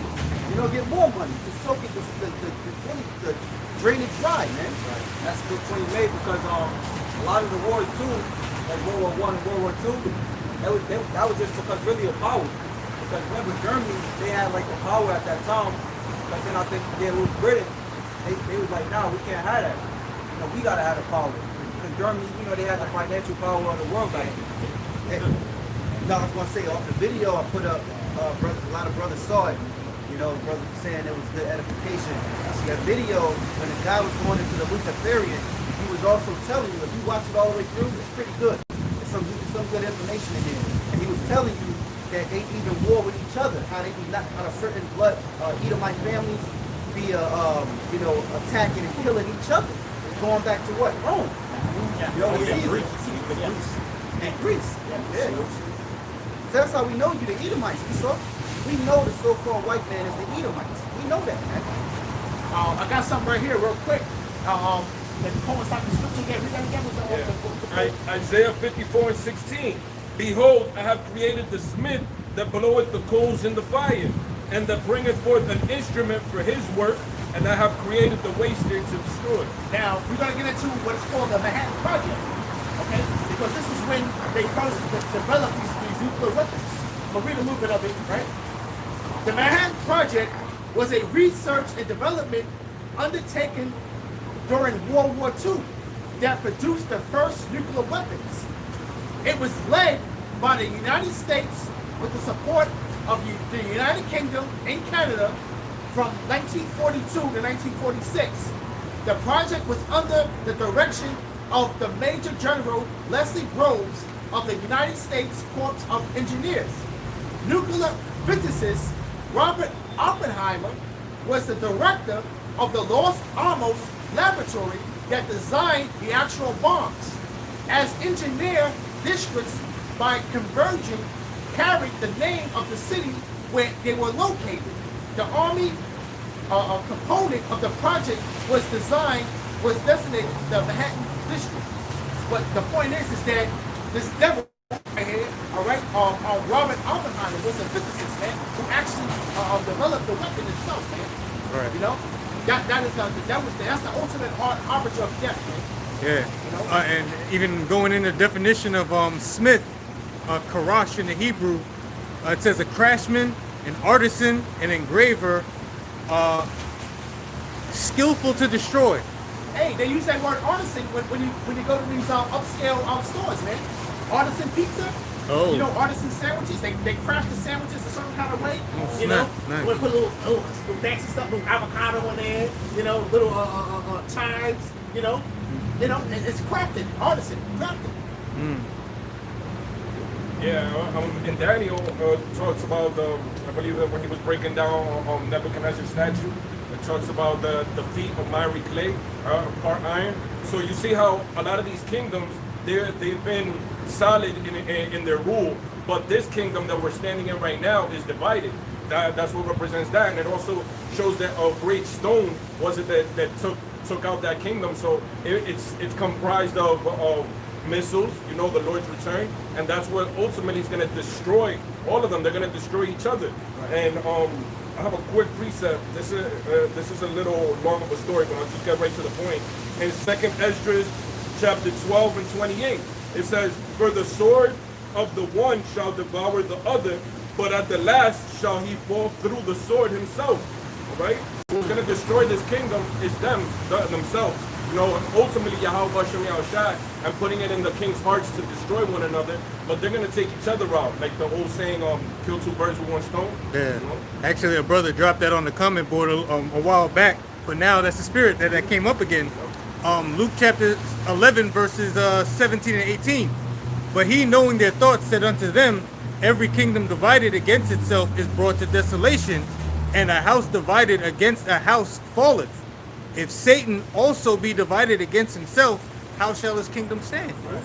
You know? Because Putin, he's an Edomite. Over here, the king of Babylon, Trump, he's an Edomite. But those Edomites are going to blast each other around, you know? This is Psalms 10 and 2. "The wicked in his pride who will persecute the poor, let them be taken in the devices that they have imagined." Yeah.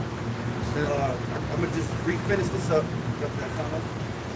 I had something real quick going towards the Smith, but yeah, you can bring that up. Okay. No, bring that up. Bring that up. Okay, this is Rock 38:28. "The smith also sitting by the anvil and considering the ironwork, the vapor of fire wasteth his flesh, and he fighteth with the heat of the furnace. The noise of the hammer and the anvil is ever in his ears." So when you watch those ancient world movies, and basically the smith, the person who stand by the fire, you know, heat up the metal so that he can smoke it, you know, keep banging on it and craft it to how he wants it. Yeah, the movie to watch is Iron Fist with River. Remember the Iron Fist? He was actually the smith making all the iron and shit. Yeah. It says the vapor of the fire wasteth his flesh, and he fighteth with the heat of the furnace. The noise of the hammer and the anvil is ever in his ears, and his eyes look still upon the pattern of the thing that he maketh. He setteth his mind to finish his work, and watcheth to polish it perfectly. And that goes into Robert Oppenheimer too. Yeah. He was saying how he said I'm destroy the world. Yeah, that you can be trying to put the smoke. It's not like broom. He said, yeah, I am something, I am death. Something like that. Yeah, I bring this out to the brother. Get it? It says Job 20 and verse 23. "When he is about to fill his belly, Yahawah shall cast the fury of his wrath upon him, and shall rain it upon him while he is eating. He shall flee from the iron weapon, and the bow of steel shall strike him through. It is drawn, and it cometh out of the body. Yea, the glittering sword cometh out of his gall. Terrors are upon him. All darkness shall be hid in his secret places. A fire not blown shall consume him. It shall go ill with him that is left in his tabernacle. The heaven shall reveal his iniquity, and the earth shall rise up against him. The increase of his house shall depart, and his goods shall flow away in the day of his wrath. This is the portion of a wicked man from the Most High, and the heritage appointed unto him by Yahawah. BaHaSham Yahawashi. Let's get down to verse 31. It says, "All these trust in their hands, and everyone is wise in his work." Now I want to skip to verse 34. It says, but they will maintain the state of the world, and all their desire is in the work of their craft. It's going into how the smith, you know, he was created just for that reason. Yeah, and the smith and the crafter of the weapons ultimately came from the line of Cain, right? Which Cain, if you look it up, it means weapon, right? I gotta read this. This is Genesis chapter 4, verse 17. And Cain knew his wife, and she conceived and bare Enoch, and he builded a city and called the name of the city after the name of his son Enoch. And unto Enoch was born Irad, and Irad begat Mehugael, and Mehugael begat Methusael, and Methusael begat Lamech. And Lamech took unto him 2 wives. The name of the one was Adah, and the name of the other Zillah. And Adah and Jabal, he was the father of such as dwell in tents, and of such as have cattle. And his brother's name was Jubal, and he was the father of all as handle the harp and organ. And Zillah, here's the point, Zillah, she also bare Tubal Cain, an instructor and every artificer in brass and iron. So they was the masters of the weaponry. That's when weaponry first was introduced on the planet. You know, and the Lord used the Edomites, the spirit of Cain at that time, all right, to bring forth weaponry on the planet. But in Tubal Cain means traveling weapon. Traveling weapon. That's right. That's right. literally how this devil has been able to conquer the earth, going around from all corners with his sword. That's right. Another note. Check off. The Edomites. That's the Edomites. Yeah. The Edomites. You fit the description. They say we fit the description. Yeah. You fit the description. And scriptures back that up, man. This is a quote from James Robert Oppenheimer. All right, this is the physicist who was part of the Manhattan Project. He was the head of the Manhattan Project, and he actually created what you want to call the atomic bomb. All right, he said, "I am become death, the destroyer of worlds." That's one of his quotes. Wow. Another quote that I want to bring up real quick is that, you know, and it shows that this whole thing is all in cahoots with each other, man, of how the system is set up and how it's ran, man, right? This is another quote. No man should escape our universities without knowing how little he knows. See? So, you know, and that's how this food system is set up, man. So you people that think of that's like the Lord said, the wisdom of this world is food system. Man. You know? And it makes sense why the Lord has 2 sides. He has the right and the left. You know, he has the righteous angels, and he has the demons and the evil angels. And every angel plays their part. You know, dealing with Esau, the Lord ain't sending, he's going to send, the angels on the left because, that's their spirit. Edomites are the counterpart of demon spiritual Satan, man. But Satan works for the Most High, man. Satan works for the Most High. And he's going to play you Edomites, man. No doubt. For sure. It's crazy. I'll jump back here at 2nd Esdras. The brother has started off the camp. This is 2nd Esdras 15:1. It says, "Behold, speak thou in the ears of my people the words of prophecy, which I will put in thy mouth, saith the Lord, and cause them to be written in paper, for they are faithful and true." And everything that brothers are reading is what? Written in paper, and it's faithful and true. It says, "Fear not the imagination against thee, let not the incredulity of them trouble thee, that speak against thee. For all the unfaithful shall die in their unfaithfulness." That's why we're not worried about Jacob's trouble. To the point to where we're going to allow it to cost us our salvation. Because it's nothing but, at the end of the day, it's nothing but an imagination. And the scriptures tell us that they shall be taken in the devices that they have imagined. Yeah, certain men is going to have to be martyrs for the truth. But hey, that's all a part of prophecy as well. That's temporary. That's quick. The Lord may have it to where you don't even feel the pain, man. Because why? You standing firm, man. In 10 toes within the spirit and power of BaHaSham, Yahawashi. So the scriptures is telling us not to fear, man. And going into the incredulity, that how you're not supposed to let it phase you, is because this is not for most of the world. So most of the world's not going to believe you. And I got a precept on that, because Esdras was given some of the highest secrets of the Most High. And this is in the book of 2nd Esdras, chapter 12, verse 36. "Thou only hast been meet to know this secret of the highest.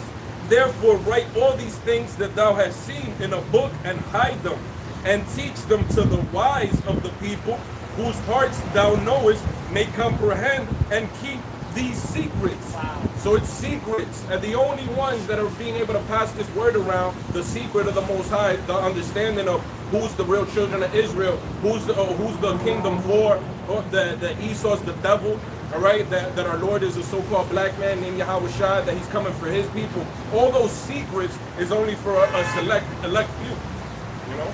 So the incredulity is not to let bother you. Your mom doesn't believe you, your girl don't believe you, because the scriptures say how the Lord is coming to set at variance people, you know, that he's coming to set at variance of, where is that in the book of Matthew, I believe? Yeah. Talks about that, he's coming to split father and mother, son and child. Yeah, I got it. You got it. This is St. Matthew chapter 10, verse 35. For I am come to set a man at variance against his father, and the daughter against her mother, and the daughter-in-law against her mother-in-law. And a man's foes shall be they of his own household. Exactly. So you can see how even within the Lord's camp himself, he had a devil. He had Judas, right? And even in your own household, your own family is going to be the ones to turn on you that you haven't taken the RFID microchip. You're unsafe. You're out there without a mask. You know, so it's all about cleaving on to the Lord and being His precious people. That's basically them going into the ways of the world, man. You know, because of whatever the world is with, whatever is being shoved down that throat, man, they with, man. You know, right? I got the brother brought up was about comprehend, right? This is simple on dictionary.com.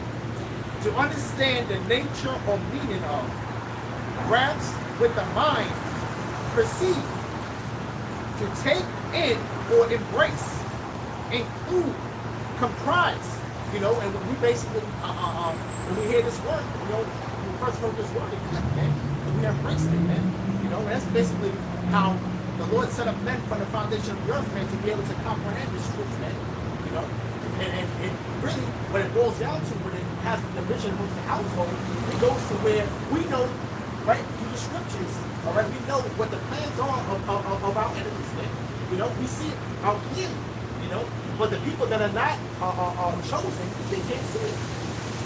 It's as simple as that. Yeah, I got a quick precept. Revelation 5 and 9. It says, and they sung a new song, saying, Thou art worthy to take the book and to open the seals thereof, for thou wast slain, and hast redeemed us from the most, deemed us to the Most High by the blood, by thy blood, out of every kindred and tongue and people and nation. I'm trying to remember the scripture, but you know, the elect is not sing that new song. Like how you was making mention, I just wanted to put it in that the elect is the ones that can sing that song. What's that, and that song is in the words. Is that it? Bring it out, you got it. But only the elect is going to be able to sing this song, and that's the word, you know, dealing with the prophecies of Yahawashi. You know? Matthew 13 and 9, where the brother gets that. Matthew 13 and 9. Who had ears to hear, let him hear. And the disciples came and said unto him, Why speakest thou unto them in parables? He answered and said unto them, Because it is given unto you to know the mysteries of the kingdom of heaven, but to them it is not given. We're basically out here with the new song, man. So now you got guys out here that's trying to say things contrary to what the true doctrine is, man. You have to believe that the RFID microchip is not the mark of the beast, man. Hey, you missed a step, man. You tripped over your own foot, man. You know? All right? We're singing a new song, man, but you ain't dancing to it, man. You know? Okay? You gotta be dancing in tune with it, man. If you are having any other doctrine that's being set forth other than what is planted down from GreatMillStone, man, you're missing a step, man. You know? You're tripping over your own 2 feet. See? Yeah, this is Psalms Psalms 40 and verse 3. And he hath put a new song in my mouth, even praise unto our power. Many shall see it and fear and shall trust in the Lord. You know, so that new song is in our mouth to give praise to Yahawashi. And it says, and many shall see it and fear and shall trust in Yahawashi. And that will be the elect. You know, when you see the brothers and prophets speaking, you know, when you hear that word behind you, you got to walk free in it, man. You know, because the elect is going to get sealed. Once the elect gets sealed, according to Revelation 7, then guess what? Destruction is coming, man. And we're actually beating upon that door right now. for that destruction, man. First precept, 1 John 4:1. This is how you could discern the spirit, who's real, who's not, who's a false prophet, who isn't. 1 John 4:1. Beloved, believe not every spirit, but try the spirits, whether they be of the Most High, because many false prophets are gone out into the world. And the proof of that is how you see there's some of these camps, so-called woke Israelite camps, but they deny the New Testament, or they'll deny the book of Revelation, which literally means to pull back the veil. It's the piece to a lot of prophecies in the Old Testament that we have clarity from the Revelation. All right, from the pulling back of that veil. Another way you could tell a false prophet who's misleading people on the mark of the beast. It's clear as day that the mark of the beast is the microchip, but you have camps that have thousands and thousands of people and followers saying otherwise, mocking and scoffing at that. So what's going to happen when the government implements it and makes it mandatory? They got their false leaders that have catered to their itching ears. The fact that, okay, I could take this, and this is just a modification, is a new way that now my money won't get hacked or my identity won't get stolen, or like the brother that came up last week that he said like, oh, he thought it was a good idea they're gonna be misled by these false prophets. And the false prophet ain't to be taken lightly, man. You know, because you guys are gonna be destroyed brutally, man. Because when you watch the show on Netflix, Waco, it's pretty good, man, about David Koresh, the damn Edomite. Talking about he's the one that was worthy to open up the 7 seals. When you look at his latter end, it wasn't so damn pretty, man. You know, his whole family, his whole congregation got smoked the fuck out, man. You know, they had to sit there and watch their little kids die, man. Right? That was all the spirit by BaHaSham outside, man. Since you want to talk about you the one that's worthy to open up the 7 seals, you the one that the Lord is dealing with, man. So how much more is it going to come upon even the false prophets amongst the Lord's own people, man? Telling people school and take the RFID check. You better learn from that dude, David Koresh, man. Got a precept. This is John chapter 10. I'm going to start at 11. I am the good shepherd giveth his life for the sheep. But he that is an hireling and not the shepherd, whose own the sheep are not, seeth the wolf coming, and leadeth the sheep, and fleeth. And the wolf catcheth them, and scattereth the sheep. The hireling fleeth because he is an hireling, and careth not for the sheep. I am the good shepherd, and know my sheep, and am known of mine. You know? So a lot of these false prophets, they're actually hirelings. You know, they bought and paid for it. You know, they pretty much leading their followers into a burning building. You know? They're allowing Esau, which is the wolf, you know, scatter them. You know, because these devils know to a certain extent that they're strength in numbers. So what? Their objective is to what? Scatter us. That's why essentially they want to terminate us. You know, they want to put us out of society. You know, so they can attempt to cause their new world order to pretty much flourish and prosper. You know, so a lot of these guys who sold out to these elites, a lot of these hirelings and false prophets, y'all going to receive your judgment as well. I got something. This is Jeremiah chapter 50 and 6. It says, my people have been lost sheep. Their shepherds have caused them to go astray. They have turned them away on the mountains. They have gone from mountain to hill. They have forgotten their resting place. Hey, and a lot of these leaders, man, they cause their congregation to lose their resting place, man. Why? Because the truth wasn't ultimately really given unto them, man. These shepherds, man. It wasn't given unto them, man. And this is why Nate sold out, man. Because really, at the end of the day, man, he didn't really believe, man. Okay? He didn't believe, man. Because why would you take a Judas first, man, when you know what the end game is, man? Right. You know? Okay? If you know you're gonna win, you know, and that's going in the spirit of Cain, man. In the spirit of Esau, man. You want your pleasures now, man. Right. You want it now, man. You wanted something now, man. Right. You know? So where you want to live in pleasure now, man. And not want to suffer and to go through what the Lord put us through to be able to come out on the other end, man. To get the real riches. To get the real riches, right, man. Eternal riches. You know? This is a fucking rat hole, man. You know? Alright, but we're still trying to hold this place up, man. This place is falling, man. You know? And it really, at the end of the day, what you really got to offer, man. You know? a fallen kingdom and each wants a damn goddamn fucking chip. You know what I'm saying? You know, to where we know that we're gonna be destroyed if we take it. Right. Plus, we know that if we don't take it, we got the kingdom. Right. You know, listen, man. And when you get into and the book of Daniel, we need the 3 holy children, man. When it was thrown into the Right. yeah, then the fire, man. You know, the scripture say, no torment shall touch you, man. Right. You know what I'm saying? So my thing is that you gotta be faithful to the end, man. The Lord's gonna deliver you, man. Right. And that's essentially what that story was about, man. You know what I'm saying? None of that torment, none of that flame, that fire touched them, man. Right. You gotta firmly believe in that, man.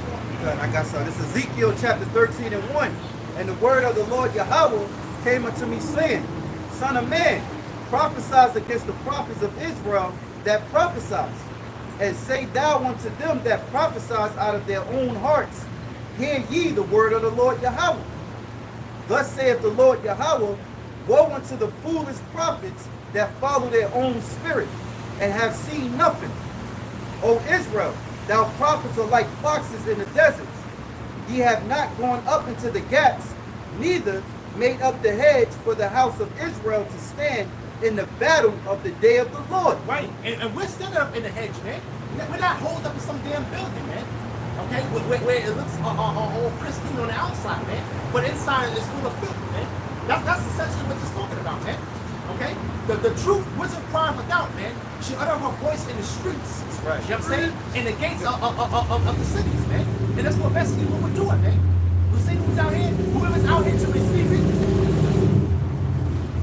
Whoever's out here to receive it can receive it, man. If they can't, then it is what it is, man. It is what it is, though, man. We ain't gonna be sitting here trying to go back and forth with nobody and no unbelievers, man. You can go ahead and just stay into whatever it is that you're into, man. And see in that day what type of foundation you got to get you delivered, man, out of the sick coming destruction coming, man. Hey, and one thing that comes to mind when you read this is the mark of the beast. Because you got men out here that's still teaching, you know, that they're Israelites, which is good, you know, but they're teaching a false doctrine when it comes to certain topics, man. You know, it's a false breakdown. And it's a shame because we're at the very moment in time and season that these certain subjects like the mark of the beast is being manifest before your eyes, you know? So why not? The Lord is given a chance to repent, you know? What the scriptures say, woe unto the foolish prophets. They follow their own spirit and have seen nothing because they're following their own prophet spirit. The mark of the beast is the RFID microchip.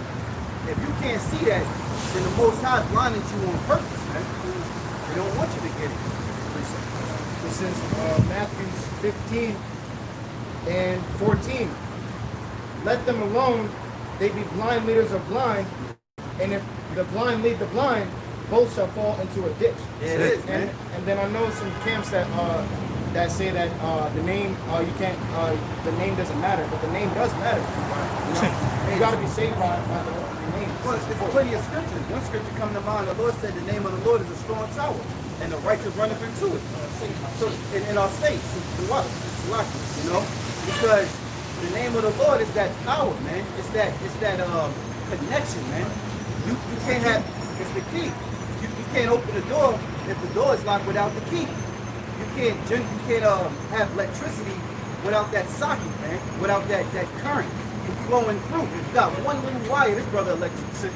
But if you got one little wire that's broken off, it's not gonna have that current.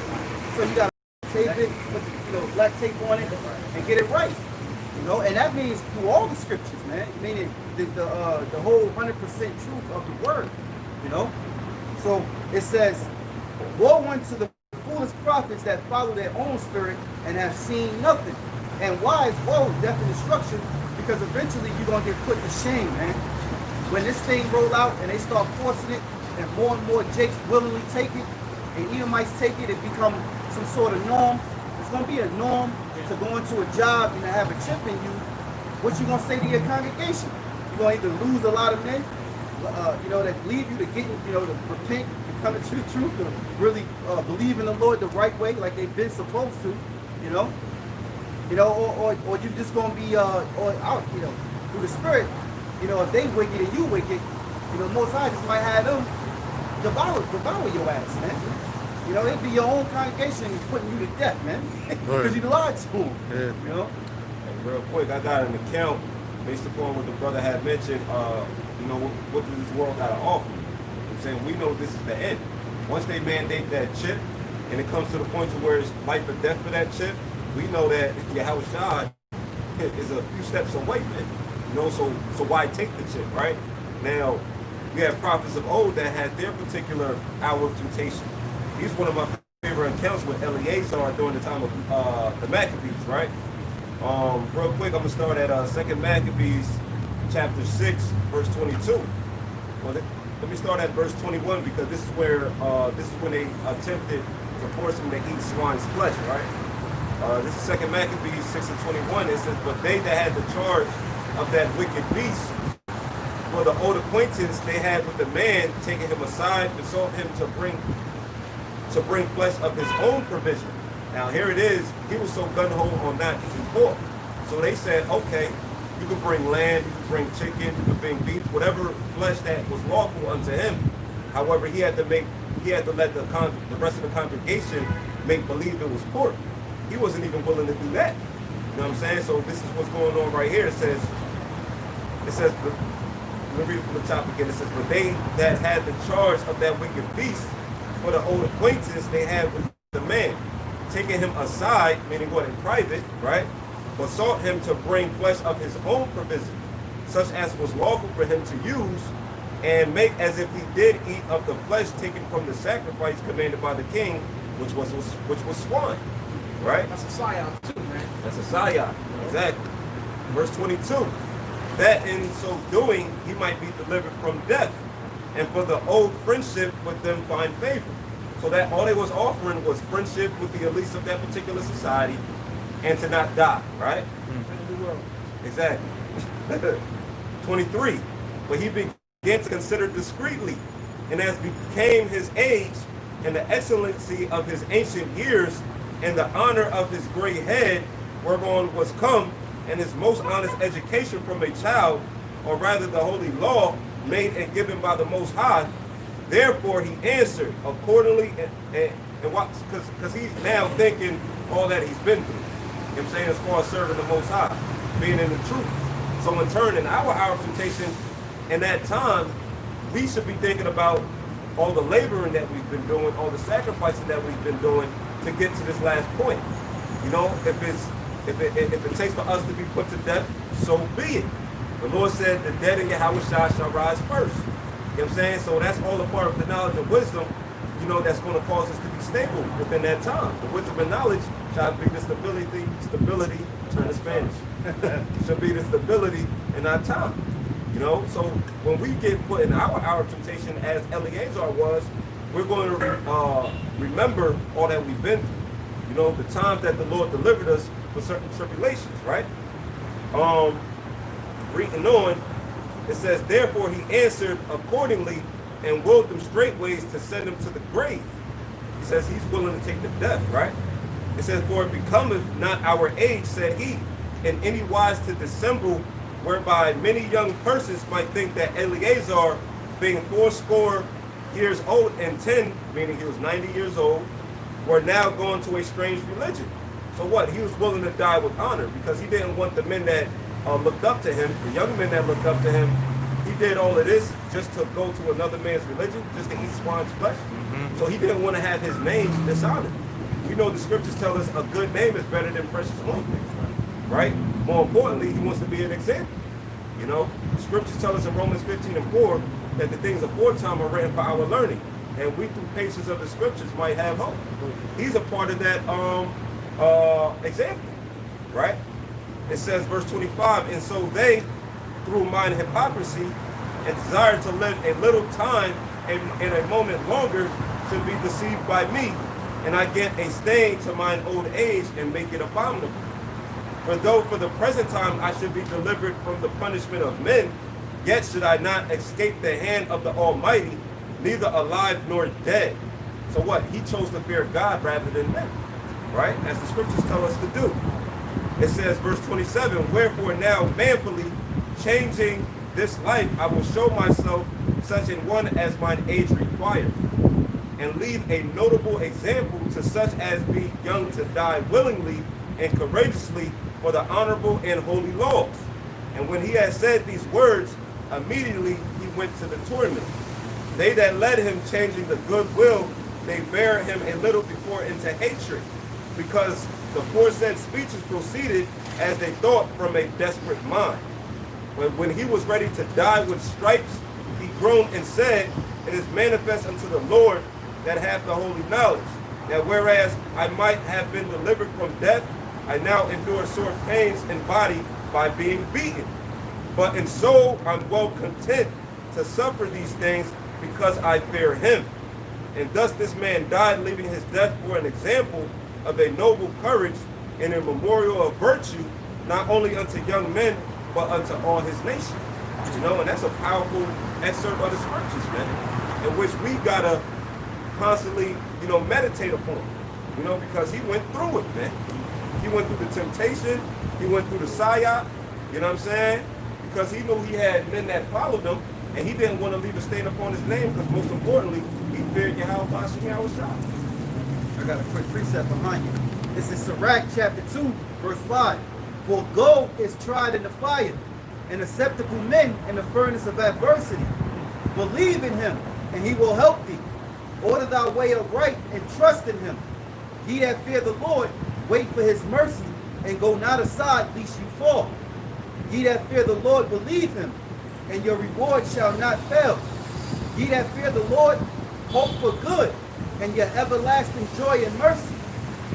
It says, look at the generations of old and see, did ever any trust in the Lord and was confounded? Or did any abide in his fear and was forsaken? Or whom did he ever despise that called upon him? For the Lord is full of compassion and mercy, long suffering, and very pitiful, and forgiveth sins, and saveth in a time of affliction. Hey, that's why it's important to focus on the solution and not the problem. Because if you give so much energy to the problem, you're going to find yourself giving up to the problem, which is Esau and Edom. You know what I'm saying? The solution is who? Yahawashi, Yahawashi. You know, reverting back to these scriptures. You know, so we got to revert back to the prophets who Yahawashi, Yahawashi delivered in those times, man. You know, not focusing on the potential of what this Edomite can do unto us. We got to think about what's going to come after, which is the kingdom of heaven, man. Yeah,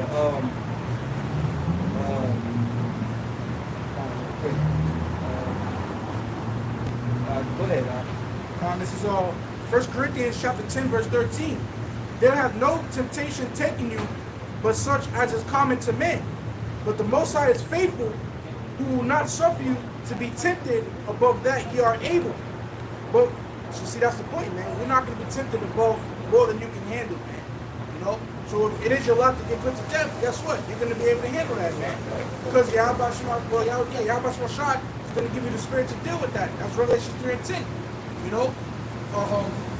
We shall be, man, I want to get this Same one. one to death, cast into prison, and be faithful to death. No, that's Revelation 2. But Revelation 3 and 10 right quick. Yeah, I say something about brother. Get it? You know, the Lord put that spirit of you being numb. You'll be numb. This is Revelation 3 and 10. Because thou hast kept the word of my patience, I also will keep thee from the hour of temptation, which shall come upon all the world to try them that dwell upon the earth. So, hey, Yahawashi is going to keep you from taking that chip ultimately, even if it is to be put to death. Right? Which is why back in 1 Corinthians 10 and 13, there have no temptation taken you, but such as is common to man, but the Most High is faithful, who will not suffer you to be tempted above that ye are able. Right. So if you can't handle this, then the Most High is faithful enough to not make you go through that, man. Right? But it says, but will with the temptation also make a way to escape, that ye may be able to bear it. Hey, and the way to escape could be going into the spirit world, man. Or really, at this time, we're going to be going into the chariot, receiving that new body, being taken up first. You know, the scriptures speak on that. How the ones that died in Yahawashi first shall be risen first, and then those that which are alive shall be gathered after. You know? It's like you could be in a concentration camp, and the Lord sent an angel, man. And just like he did with Paul and Silas. You know? The Lord sent an angel to deliver you out of a concentration camp. Now you're dwelling like a pilgrim. And now you're walking with an angel, man. you know? And the Lord's getting you through. Yeah, man, it's so many. Man, we can only sit back and think of scenarios because our Father is that great. Our power, Yahawah is that great that we don't know. We don't know the situation that we're gonna be in, but we do know we're in good case for whatever situation we get put in. You know. It's in 2 Corinthians chapter 5, verse 6. Therefore, we are always confident, knowing that whilst we are at home in the body, but at You got it. Read slow, huh? let me start over. This is chapter 2 Corinthians chapter 5, verse 6. Therefore, we are always confident, knowing that whilst we are at home in the body, we are absent from the Lord. For we walk by faith and not by sight. We are confident, I say, and willing rather to be absent from the body and to be present with the Lord. Right, because our will is our will is that we will want to be with the Lord. We want to be with the Lord. All right. Paul even spoke on how he was perplexed between the two. You know, because he wanted to be with the Lord in the spirit world, but it was beneficial for him to be in the flesh to teach and to keep putting out the records for us to learn today. You know, but our spirit is that we want to be with Rawchaa. So while we're at home in the body, we're absent from the Lord. But when Yahawashi comes and he change our bodies, our flesh in the twinkle of an eye, we're gonna be one with the Lord. All right. I got a quick precept. You know, your brother made mention about how we have to damn, I forgot how you said it, but basically, yeah, brother said we need to focus on the solution and not the problem. All right, because that goes with this scripture, because it's already a task and it's a journey to just learn righteousness and to do it. You know, scripture say don't be a hearer of the word, don't be just a hearer of the word, be a doer of the word. So I have a scripture here. This is 2 Esdras 9, and y'all brothers of the heart are reading. It says 2 Esdras 9, verse 12. The know it after death by pain, which is the 2/3. It says, and therefore, be not thou curious how much the ungodly shall be punished, and when, but inquire how the righteous shall be saved, whose the world is, and for whom the world is created. Because there's a task of, Walk the 2/3. exactly.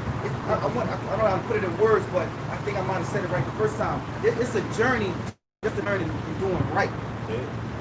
You know, so forget about the wicked. The hell with caring about how they're being destroyed or whatever the case is.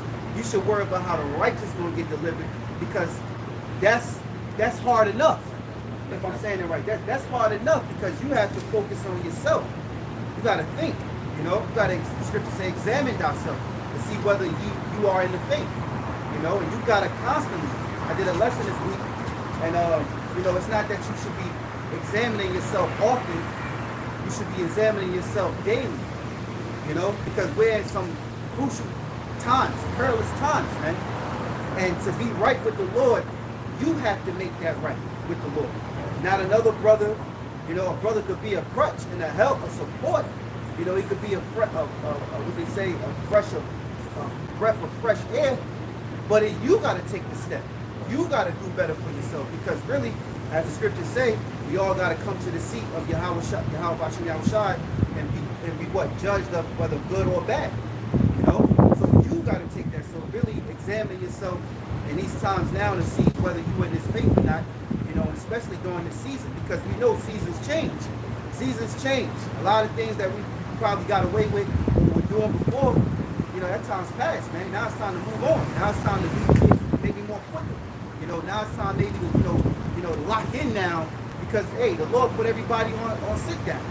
You know, we let these Edomites to put everybody on quarantine to examine themselves. You take that and with a positive attitude toward Yahawashi, and you work it out, man, to the best of your ability. But even in that's why the elect is wired different.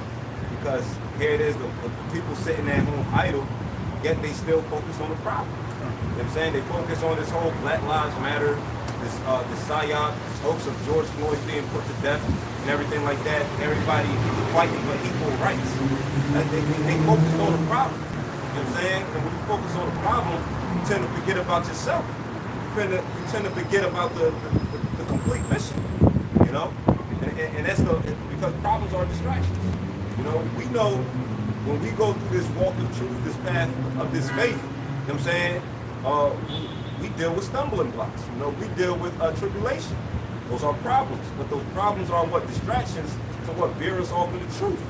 You know, the mission is what? Salvation.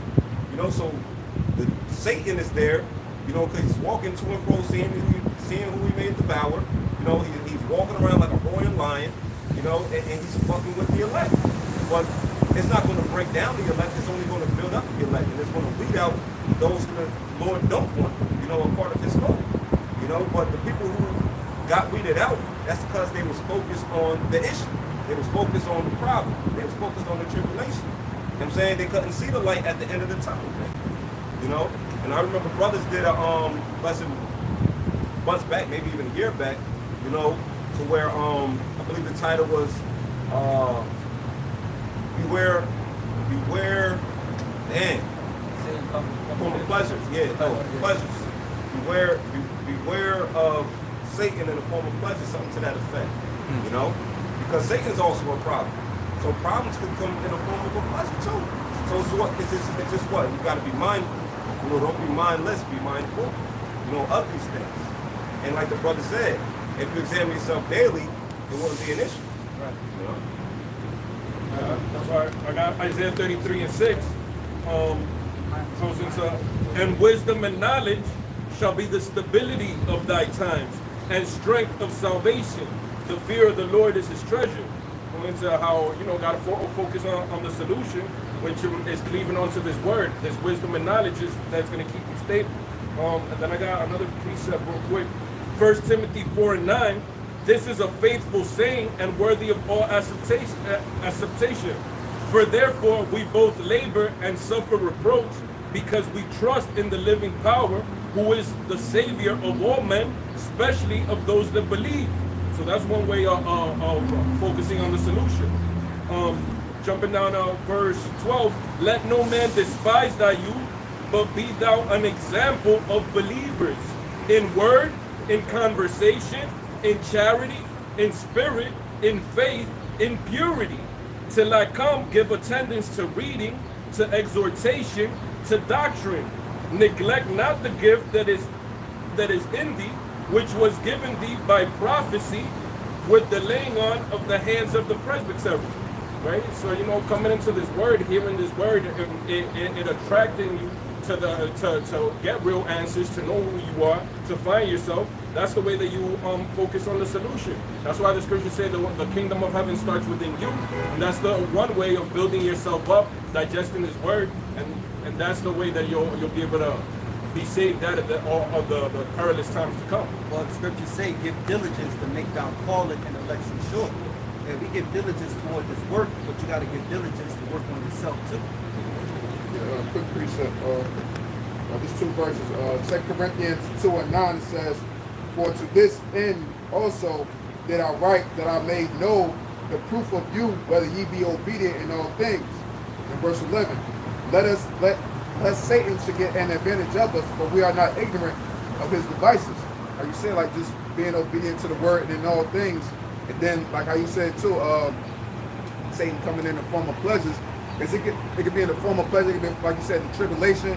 And when the shit hit immediately, you might not recognize it. You just be like, damn, I'm going through it. And that's all you can think at the moment. But like how you said, that's how we have the other advantage, because we can easily recognize, even though sometimes we sit to and you can't recognize it, but eventually you're going to come back to your senses like, that was Satan, and you know how to bounce back from it, you know what I'm saying? Hey, a man of the Lord always get that signal. You know, you get that signal, you know, like for an example, man, you know,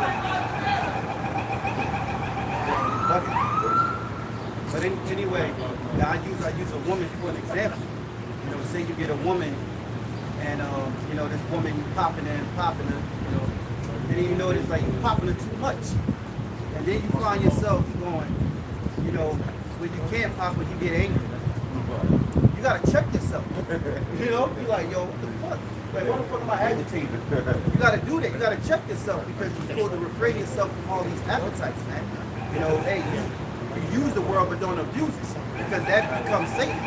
Satan always comes bearing gifts. Yeah, well, he comes sometimes bearing gifts. You know, the gifts, the scriptures say, destroy for heart. You know, so you got to be examining yourself in these type of examples, man. You know, I use that woman as an example because every brother, you know, we like women. You know, we like women, you know. And sometimes as a man, you might get to a woman, she's with you, and she's with it, you know, you popping her, but then you popping her so much to where you can't pop her, or she say no, or you got no argument, you find yourself, it's just that signal, that thought. You find yourself getting agitated. It's like, yo, what the fuck am I? Before, you ain't have to have it. You know, I'm just saying for brother to think on yourself. That's something brothers went through before. You know? That'd be like a little quick lust thing real quick. Yeah. Just used to get in and it's like, oh, I'm aligned, I'm on rip. Like, because you're being drawn into it. And if you don't check it or question it, you question it and then you check it, man. You rebuke it. You know? That Snoop Dogg gonna give me some. Yeah. I want to get next. I got a quick precept. This is 2 Corinthians 13:5. It says, examine thyself whether ye be in the faith. Prove your own selves. Know ye not your own selves how that Yahawashi Mashiach is in you, except ye be reprobates. You know, and you don't want to be no reprobate, man. You know, now the word reprobate means what? Void of judgment. But if you go to the etymology, it says reprobate, rejected as worthless.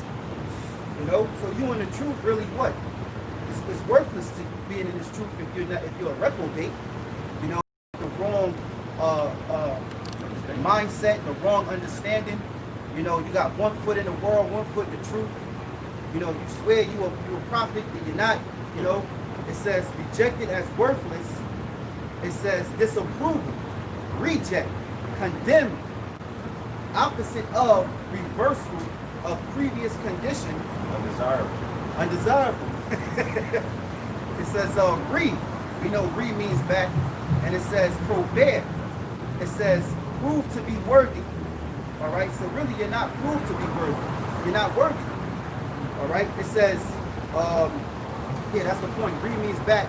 Probear means prove to be worthy, meaning to disapprove. So you're disapproved. You know, you're not worthy to be, you know, the Lord's. Because the scriptures say, he that put his hand to the plow and looketh back, you're not fit for the kingdom. You're a reprobate, man. You know? Like probate means death. You know, essentially. You know? It's like these courts, you know, they got something called a probate list. You know, the probate list is pretty much individuals who've passed. They may have had property, but they've passed on. You know, they call that a probate list. You know, but they're dead. You know, and what the scriptures tell us: he that wandereth out of the way of understanding shall remain in the congregation of the dead. You know, so you're a reprobate. You know, if you can't prophesy, you're a reprobate. If you're not able to learn in order to prophesy, you know, you're reprobate. Yes. Void of judgment. You know, it says verse 6. But I trust that ye shall know that we are not reprobates. Now I pray to Yahawah that ye do no evil, not that we should appear approved, but that ye should do that which is honest, though we be as reprobates. For we can do nothing against the truth, but for the truth. So you do have men that are called to this truth, but the scriptures say many are called, but few are chosen. So you got men that are called in this truth, and they're not the chosen. And then you got some that is. The ones that's not the chosen be playing along into the lines of being a false prophet. You know? And guess what? The scriptures say, for we can do nothing against the truth, but for the truth. So yeah, they're to fulfill prophecy, because there has to be false prophets too. I was gonna say that's the precept, I think, is in 1 John, where it says they that went out from us, they were not of us. Right. Oh yeah. It was manifest that they were not the truth. Right. And you see how you got these guys that come into this truth, and they basically have the spirit on them, and then you see right before your eyes, man, the spirit's gone. Right. You know, and it's just fully fulfilled prophecy, man. You know, and then now these guys talking about, you know, they don't believe in the missiles no more. It's like, well, you don't be sure about what it is. Right. You know what I'm saying? You don't see you can't see it as not missiles. How you try to put a lesson together and put a camp together and try to rebuke GreatMillStone trying to talk about, oh, that's not talking about the missiles. Right. You know what I'm saying? That's how you become a reprobate, man. Right. And you have these followers that go ahead and follow behind them, man. But we see how these people are descending, man, into destruction, man. Yo, yeah. My bad, brother. My bad, brother. My thing is going into the guys who say that the missiles don't exist. How can one arrow be shot from one end of the earth to the other? What can possibly and physically do that? A physical arrow, a man ain't strong enough well, I should say, an archer isn't strong enough to send an arrow from North New Jersey to Russia. Gravity don't work that way. Like, come on, man. You're lucky this shit laying across the street. but gravity, the forces of the winds will prevent it. Exactly. It got to be through the Most High for it to get from one continent to the other. What could do that? Right. Intercontinental ballistic missiles. Even the way that it comes out of the silo, it sort of looks like an arrow until it breaks up. You know? That's what the prophets were describing what it looked like, because arrows were prevalent at that time. Yeah. So they had described what the visions that they saw. It looked like an arrow. You had the movie Broken Arrow that was about missiles. Right, you know what I'm saying? And then what? America supposed to be destroyed by fire. So what, you going to have fiery missiles that's going to destroy, fiery arrows that's going to destroy America? You know what I mean? Like, that's Esau's code word for a missile, arrow, and a stolen missile, broken arrow. Even the scriptures say how the elements shall melt and curve the heat. So you can't, how you gonna melt a bridge, an iron bridge with a damn arrow? The sun, huh? The sun is gonna do it. They're gonna be making fucking s'mores on the back of them arrows, man. That's all you can do with that shit, man. Put some fire on it. And even in 300, man, you know, when all them arrows came down on them, they put their shields up, it's gonna look the same way with missiles coming down. You're gonna see the same, except for with an arrow, you're gonna see missiles coming right down, coming right for you, man. No defense system for that. I got a piece on going into the judgment of these reprobates. Jeremiah 2:19, like the brother said, you'll be taken out by one of them arrows. You don't believe in them. Jeremiah 2:19, thine own wickedness shall correct thee, and thy backsliding shall reprove thee. Know therefore and see that it is an evil thing and bitter that thou hast forsaken the Lord thy God, and that my fear is not in thee, saith the Lord God of hosts. All right? Hey, real quick, for you to sit here and sit down some years prior and have a 2-hour video breaking down the name of the Lord and His Son, to now you re-emerging with this congregation and not teaching the name of the Lord no more, and not only that, mocking it, you're a reprobate. You're a reprobate, my man. I mean, there's no way to get around that. And, you know, like I say, the apostle said, that he had a dream that he told years back he had a dream that the oil was taken away from him, you know. And then he said he got it back. Maybe some of them, but sometimes it could be to where the apostle said to him, hey, listen, man, the spirit is taken away from you. Well, he probably added on, oh, but I got it back. He probably added that in. Just to, we don't know, bro. But listen, man, you're going to destroy a lot of souls, man, with your doctrine, man. That's all I can say about that. Yeah, for precept, this is Galatians 6 and 7. It says, be not deceived. Yahawah is not mocked. For whatsoever a man soweth, that shall he also reap. For he that soweth to his flesh shall of the flesh reap corruption, but he that soweth to the Spirit shall of the Spirit reap life everlasting. Right, and there's no life there, man, because why? The corruption's there because why? It's because you're benefiting off of the doctrine that you're teaching, man. Okay, not teaching the name of the Lord, the apparel that you're selling. You're benefiting from this, man, because why? Because you're sowing to the flesh, man.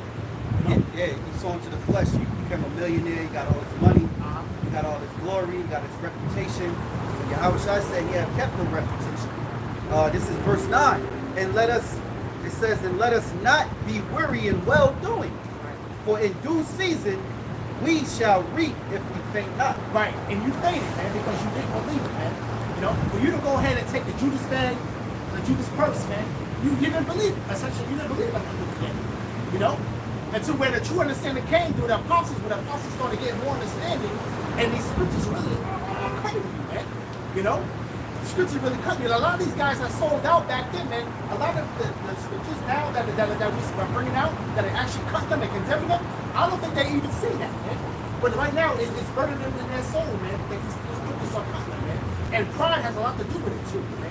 You know, not only have you forsaken the Lord, but then you amass these riches and you amass this pride, man. You know, there's no remedy for that. The only remedy is going to be the judgment that's written there, man. And you know that's why we give all praises to Yahawah, BaHaSham, Yahawashi.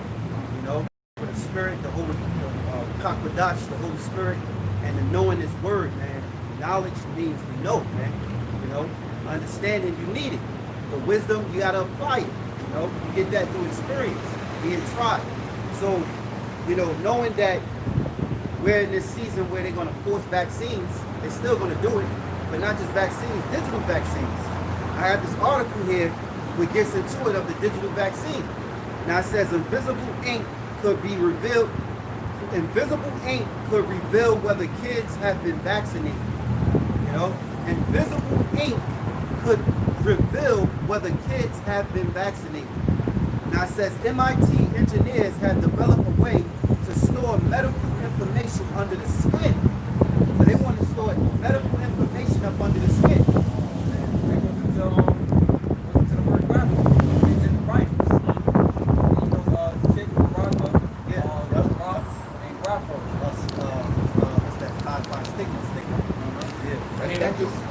That's just like when you go on like a party or Chuck E. Cheese with a stamp and then they put the light on it and show on the I'm not gonna read the whole thing. I'll just read some key points.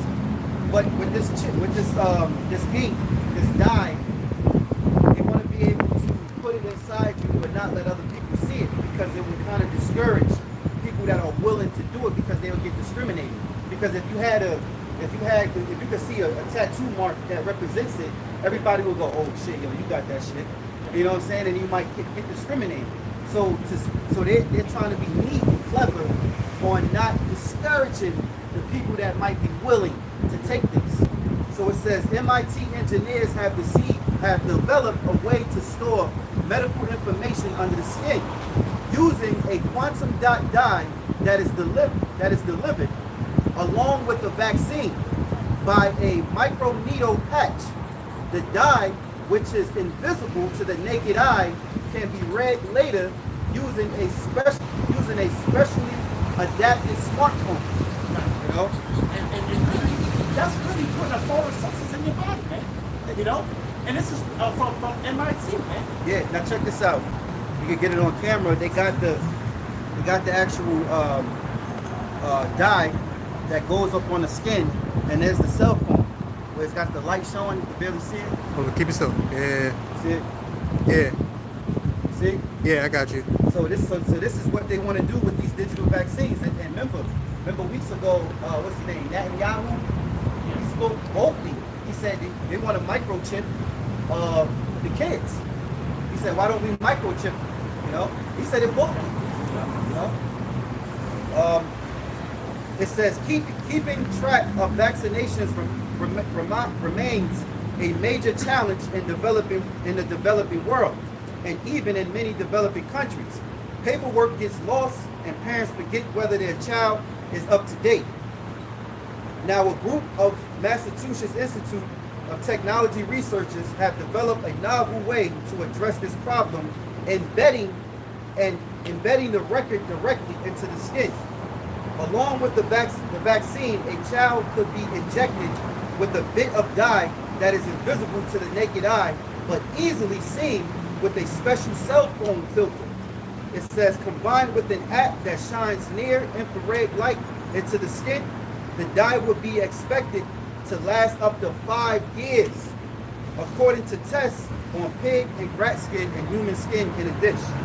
It says the system, which was not yet been tested in children, will provide quick and easy access to vaccination history, avoid the risk of clerical errors, and add little to cost of the risk to the procedure. Let me see here. Okay, it says especially in developing countries where medical records may not be as complete or as acceptable. It says accessible. There can be value in having medical information directly associated with the person. It says a bioengineer professor at the Georgia Institute of Technology who was not involved in the new study.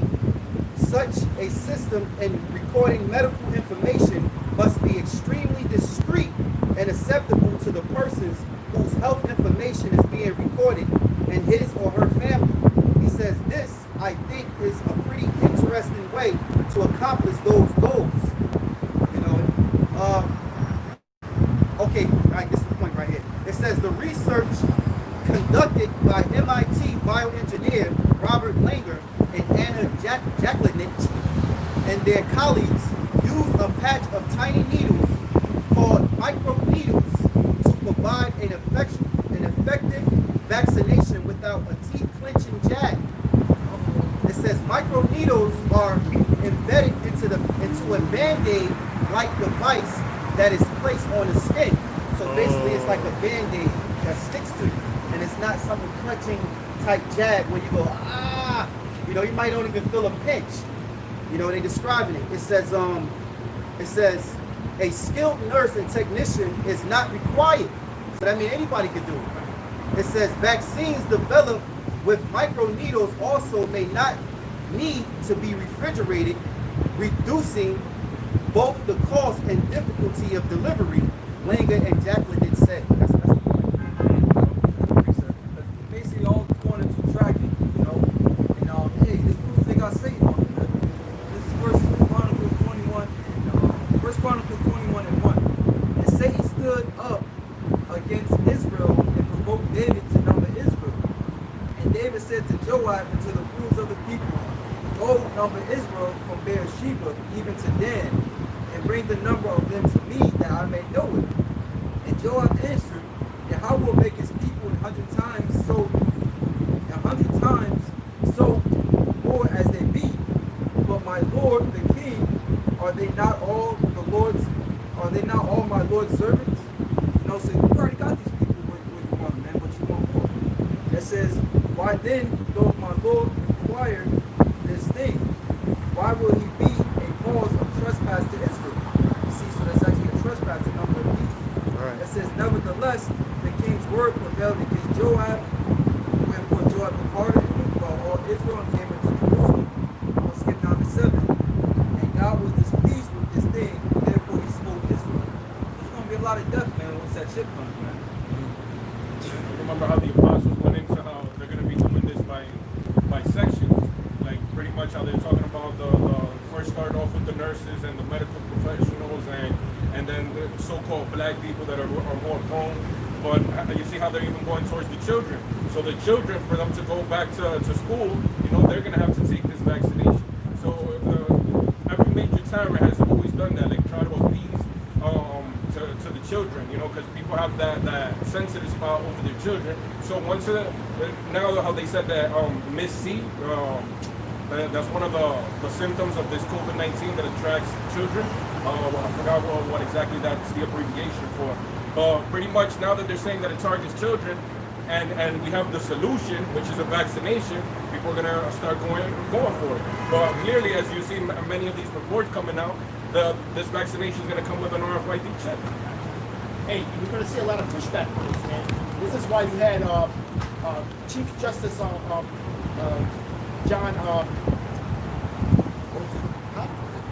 Chief Justice that they have in place now. Well, he was being nominated for Chief Justice of the Supreme Court, and what you have is now you have these members of the Supreme Court. You have one Chief Justice member, and then all the other ones are associates. So now he's the actual head ruler of all the judges, which was nominated. And Joe Biden told him that he's going to rule on this microchip being implanted. So now you're going to have this big pushback on a lot of people with this chip, but it's going to be mandated through the Supreme Court.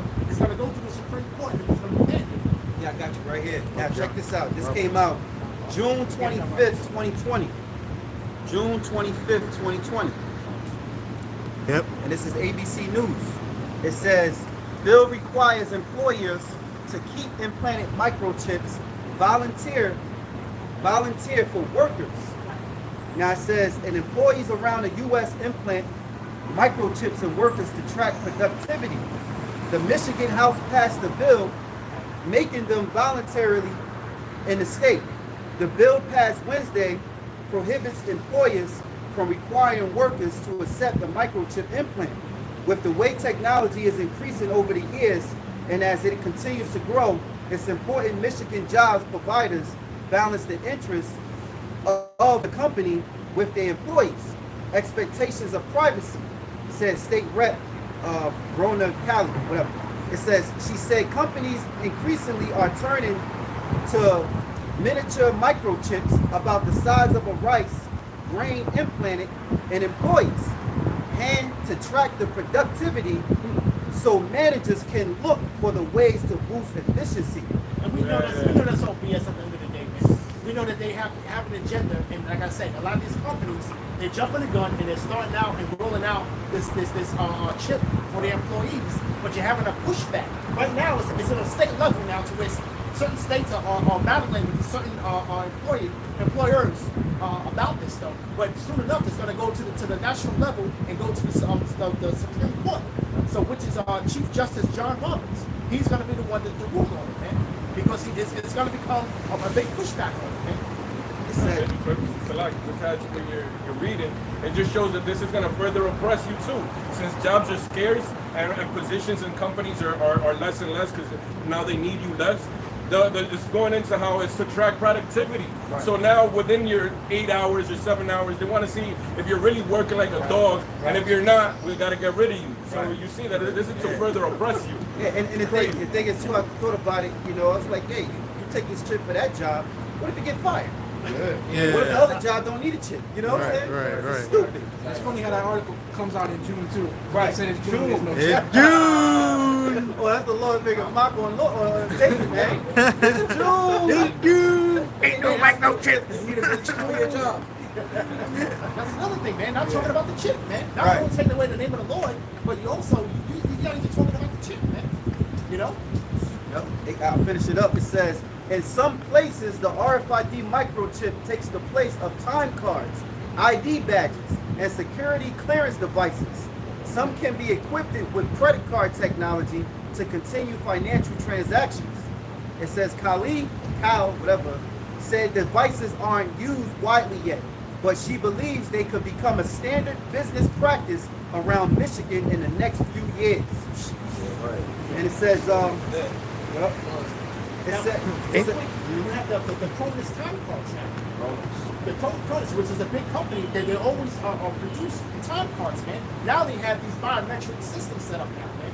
You know, to where certain jobs they have it to where you have it with your finger, with your entire hand, with your fingerprint. Right. But that's a big company that's venturing into the biometrics, man. Right. Chronos means time. You know, was that Justin Timberlake? In time. Yeah. You know what I'm saying? Time is money. Yeah. Hey, but that article you said it was in Michigan. Isn't that the same? That's the same state where the three square market. Yeah. Oh, that was Wisconsin. Okay. Yep. Yeah, I finish it up. It says, while these miniature devices are on the rise, so are the calls of workers to have their privacy protected. It says companies could still deploy implanted microchips under her bill, but the policy would have to be volunteer, rather than mandatory. Indiana recently passed similar legislations for implanting microchips. So not only Michigan, Indiana doing the same. And you're starting to see the states slowly but surely catch on though. But now they're not going to wait for the process of all these states to start doing it though. They're just going to have a court ruling that's going to be made mandatory, man, through this Supreme Court, man. The Supreme Court is going to rule on it. Hey, what this is also gradualism. Exactly. Because what they want is the majority to be doing it, so that the majority to be doing it, but the lesser people to basically go under basically to be discriminated, you know, and to be forced to go with the majority. So if they get these jobs and get this popping, as the scriptures say they will, okay, because they is, you know, you're gonna have a society where a lot of people gonna be microchipped. And here's the thing too, we read about the quantum dot, the vaccine, then the chip, the mark of the beast. You know, you're not gonna know that these people got these things, man.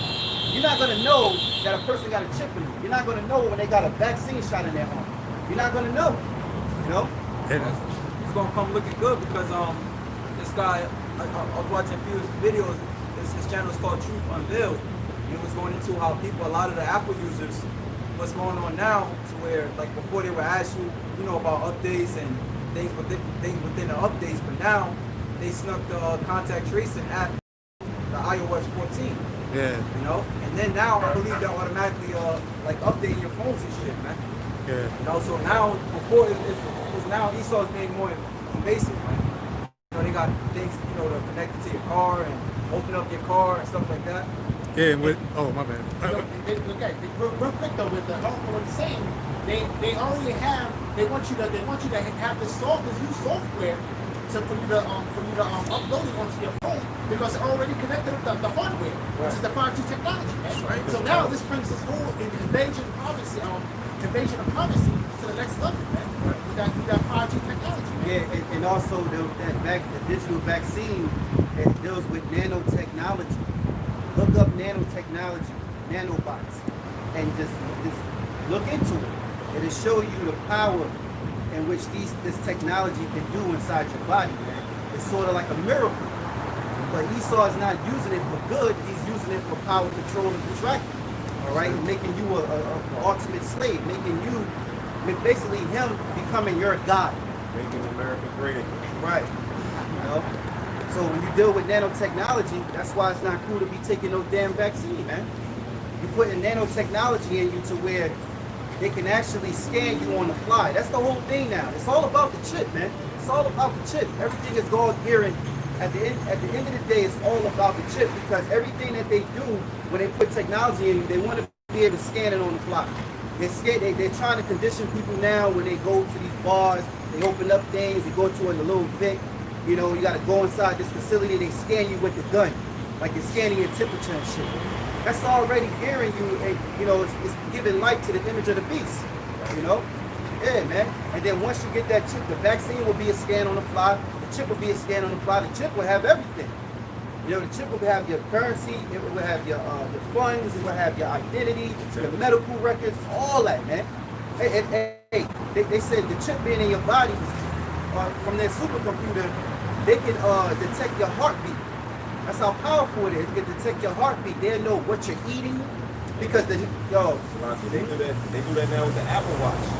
A lot of these people out here with the Apple Watch because it's convenient. You know what I'm saying, but it's a biometric. It's measuring your body. Right. You know what I'm saying, so they already giving Esau that leverage. You know what I'm saying, in order to read them in that manner. I remember this female on the job. She got a message on her Apple Watch talking about take deep breaths. You know what I'm saying? So it's monitoring. You know what I'm saying? So essentially, it's gearing people up as a thing of dignity. And guess what? It seemed like neat devices to help you in your daily life. But guess what? They were all made to be against you. These cell phones were made to be against us. It was for them so that we can tell on ourselves. All your pictures you take with your family members, then they put those media sites up. You're just telling yourself, you're helping the feds to watch it. Now, God, lose the train of thought. I goes in the Thessalonians, I said that we want to sit in the temple of God. That's basically them. They want to be all around. Right. Like Lucy, IN. Right. A lot of Jacob's tired, man. The scripture say they shall wear out the saints. So they gonna take it, man. Whatever makes life a little easier, as tired as Jake is, they gonna take that. That's what I do last week. So that's a good idea, man. So that I won't forget my keys and shit. And the thing about it, they need to link. And this is the thing, they need to be able to track you without watching you, sort of say. They want to be able to put on their computer and you be a dot on their map, and they can see wherever you go. This is why they're doing the Trace Act thing. The Trace Act. That's why I put a post. If brother seen it, you might start needing to leave your phone home.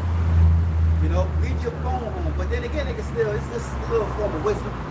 It's all according to Yahawashi because I was thinking on it. You leave your phone home, but you're still on camera at that store, and they'll say, well, you still there. Yeah, you can't get know around. what I'm saying? You can't get around. But this is why this whole Trace app shit, and they said that it didn't take off the way they wanted to. There's a few articles I read. It said it didn't take off the way that they wanted to. It didn't explode. They got like 300. Only like about in New York, they only got about 300 workers, and then they're having trouble contacting the people who they assigned to and shit. Because people are not fucking with it. You know what I'm saying? And shit. So And then too, like one of those divergent, because I know it's divergent, insurgent, and one of the other ones. But like when you talk about the supercomputer, they was controlling them because they had to get the thing is they had to get some shadow or something put in their neck. And then the lady was controlling them. It was like this big ass white computer, and she was controlling them from that. Then when the other, they was about to make them walk off of the cliff, like they was like zombified, and they was about to make them walk off the cliff. Then once they destroyed the supercomputer from upstairs, they snapped out of it right before they walked off the cliff. So that show you how that shit would work. And then like even when like the phones now, like the iPhone, you take a picture, because I ain't know this shit. I'm like, yo, this shit got live view, so like you can catch a couple of seconds of your action. oh So it's like it's not just a picture, but you got it's a function. You can turn it off. But if you touch the top of the picture right there, you can see movement for a few seconds. So it's like, I mean, like how they doing this shit or whatever. You know what I'm saying? It'll take like 24 or 30 pictures, like in a row like that. Lining up the movement to see actually what you're doing type shit. You know what I'm saying? Hey, once Esau get inside you, he'll leave you alone. The purpose is he's want to be as that. I remember Apostle Saul was bringing this up weeks ago when he said that Sweden, I think it was Sweden, they had no problems. They didn't go through the covert test, the covert operation. They didn't go through the military test. They were left alone because why? A lot, like I said, 90% over there is cashless. So a lot of them either chip, a lot of them is just using bank card, not bank cards, but phones and stuff like that. So really the problem is that once Esau get inside you, he'll leave you ass alone, man. But he needs to get inside you. And we talk about that gradualism, and this is why the tracking thing, this is why they're trying to have this practice social distancing. Because they have to track you. If you sit too close, they don't know if it's 2 people sitting close together or 100 people. They don't know. This is why you and a dog or something like that. Right. This is why they want the social distancing because of the tracking. And that also leads up to the 5G. That's why the 5G plays a factor in this whole chipping technology, GPSing thing. For them to be in your body, that 5G tower will register you. You'll be registered to the highway of things, not the internet, but the highway of biometrics and scanning and tracing. And I speak as a man, but my thing is they're talking about the second wave. I'm thinking that hey, they're gonna actually turn on the 5G where people want to really get sick, man. So that now people are getting sick though, but like I say, once they turn it on, man, I think that's when we're gonna really start to see that real second wave getting sick. Because now it's time for them to start activating it and start to put their real emotion there. Yeah, I got a precept, bro. This is Revelations 13 and 15. It says, and he had power to give life unto the image of the beast, that the image of the beast should both speak and cause that as many as would not worship the image of the beast should be killed. All right, and the image of the beast is the system, as we explained before. Verse 16, and he caused of all, both small and great, rich and poor, free and bond, to receive a mark in their right hand or in their foreheads. And this is not a spiritual mark, this is a physical mark. That word quantum, I was looking it up. It says one share or portion. From Latin quantum, quantum, as much as, so much as, how much, how far, how great in these. Yeah, that quantum dot goes into the vaccine. And like the article that the brother was reading, they want to take the path of least resistance because the prophecies that they want to chip the whole world. So they want to make it available in certain companies that it's by choice. You could take it, vaccinate the kids here. We need to do that because little by little they have to do it because they're going to come to a point that it's going to be the resistance, the people that don't want to take it. So before they start mowing down billions of people, they need to bring down those numbers. Right. Like, they're going to, how he said that, in Sweden, they left them alone. Because once you're chipped, that's it. You're not their concern. You're already a faithful sheep following the way of the world. But the few, the 1 billion and 2 billion that are going to take it, that are going to fight, teeth and nail, how they say, that's who. That's it. Yeah, he's exactly. patriots. Exactly. Yeah, he's Babylon, America. He's diehard patriots. It's going to be a lot of Edomites resisting it too. I'll say a lot of Jake don't willingly take it, man, because they want to make it seem like they need to bring that as the solution of all things. The end all, the be all is the solution of taking this mark. Now it says, and because of all that he is a man, and that's Edom, all right. And he calls of all, both small and great, rich and poor, free and bond, to receive a mark in their right hand on their foreheads. So this mark is not spiritual, it's literal, man. Where did they get the chip at? In their hands, man. You got a lot of guys, people who get the chips in their heads. And I believe, what's his name? What's the guy that want to build the highways under the ground? Elon Musk. I believe he's chipped in his head, man.